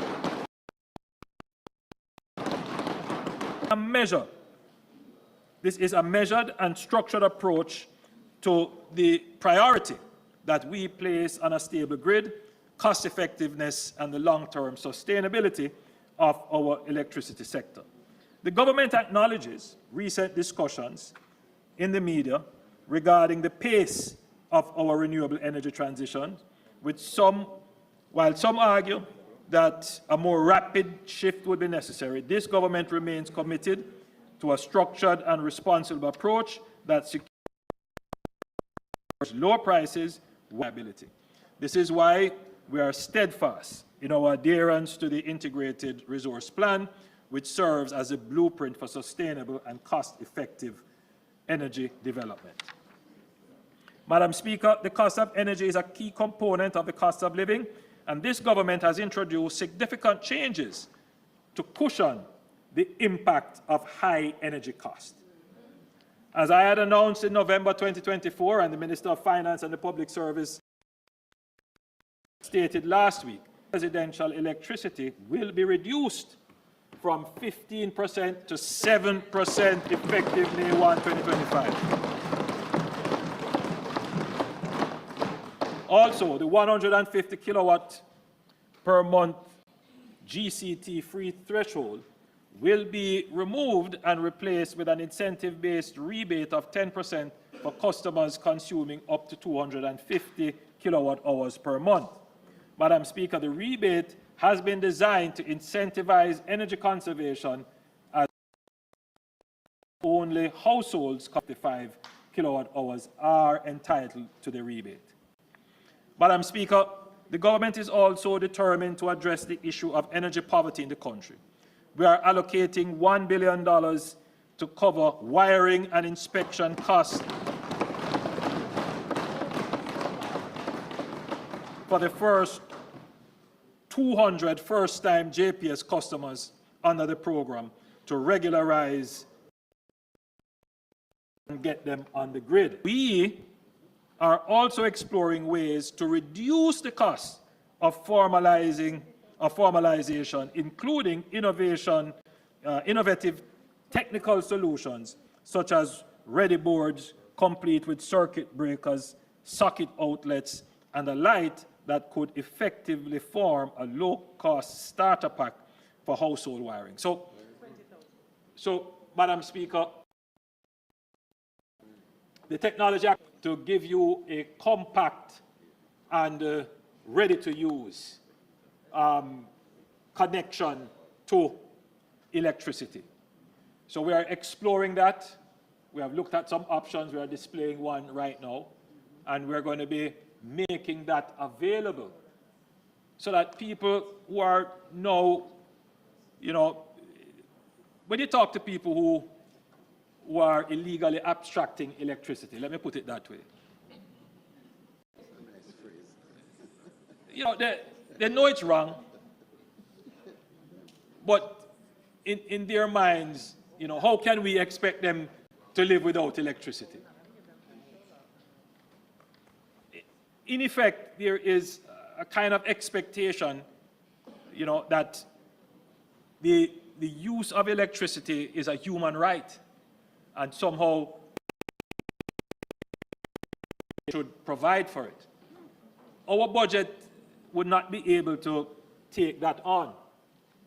But the current situation is untenable, where there is a large portion of our population that is consuming electricity illegally. Somebody's paying for it, and it is the consumers who actually pay their electricity bills.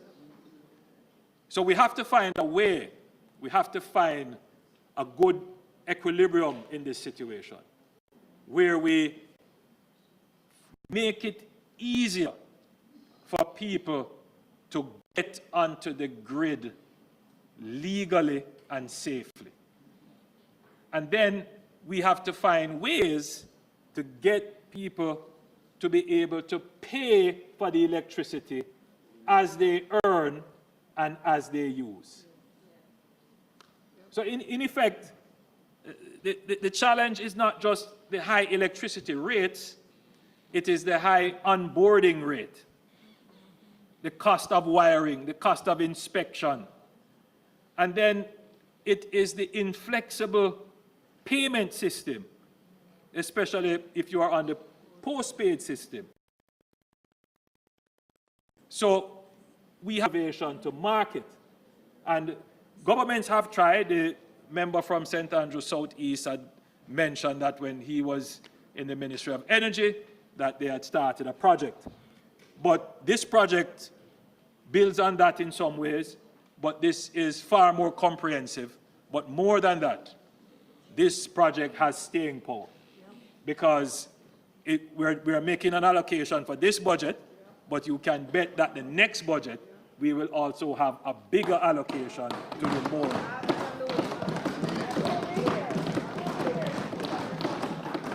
So for the first 20,000 prepaid meter installations under the program, there will be a free monthly top-up of $4,000 per month for 6 months, the cost of which will be shared 50-50 between JPSCO and the government.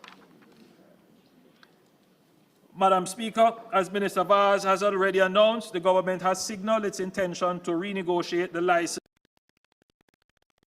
with JPS, which expires 7, and this is in the process of, we are in the process of engaging international experts to support it.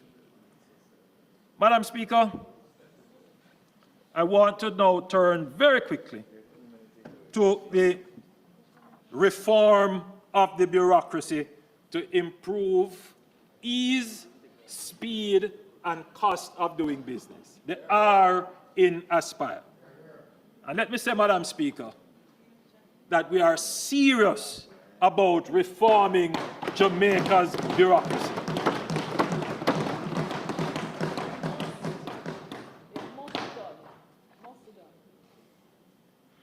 The graph which is about to be shown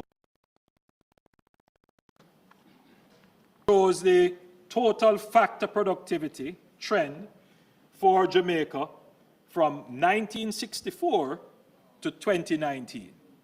That's what our productivity, Leader of the Opposition, that's what it looks like. I think it's a national problem. And I mean, you can draw political inferences, but I don't think that is going to be useful in the solution. The real challenge is we're just not as productive as we should be as a nation. And I think I mean, I have to say it, I don't want to say it, it's not the politically correct thing to say, but we can't skip around the problem. Productivity is a real challenge for the country. And you're looking at it from 1964 to 2009, and you can see that there were, you know, moments of spikes when it increased, but by and large, the trend for productivity since our independence is that it is declining. It is declining. So, Madam Speaker, the apparent paradox of lower employment post-2016 it is associated with a flat or marginal declining productivity. So in 2016, you know, what we're seeing with employment is that post-2016, employment is going down.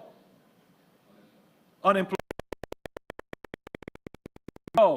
So one would expect output would be going up. But as was pointed out also by the leader of the opposition, the truth is, because we are pulling in marginal labor into the labor force in terms of skills and productivity, what it is doing is actually drawing down overall productivity. And that is why we are investing so heavily through HEART to train those persons who we are bringing in marginally into the workforce to increase their productivity. Just for comparison, the graph that will be shown shortly, for comparison, would be what the productivity of the Dominican Republic, which would be a peer country in the region, looks like. And you can see that their productivity is increasing. The Dominican Republic is probably the fastest growing country outside of Guyana now in the region. And so that is what a productive country, we need to, Madam Speaker, get our productivity up.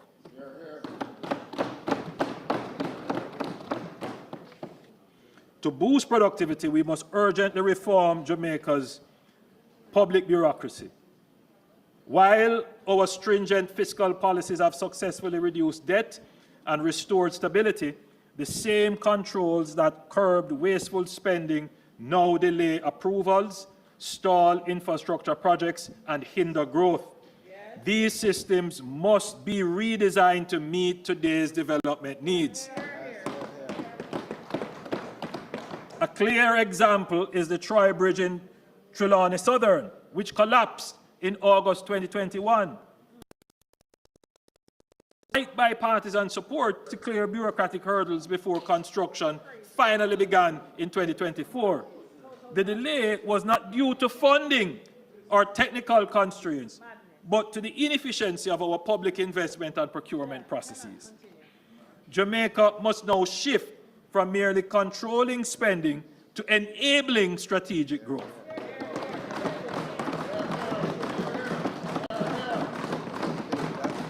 This does not mean abandoning accountability, but finding a balanced approach that safeguards public funds while allowing decisive action. The amendments to the Procurement Act are a step forward, but much more is needed. Just as we dominate track and field with our speed, we must make efficiency and ease of doing business our competitive edge.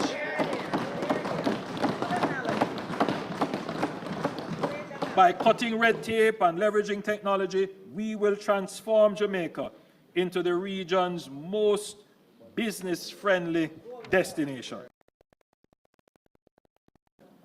To drive, I have appointed Minister Marks to lead the Streamlining Processes for Efficiency and Economic Development SPEED initiative.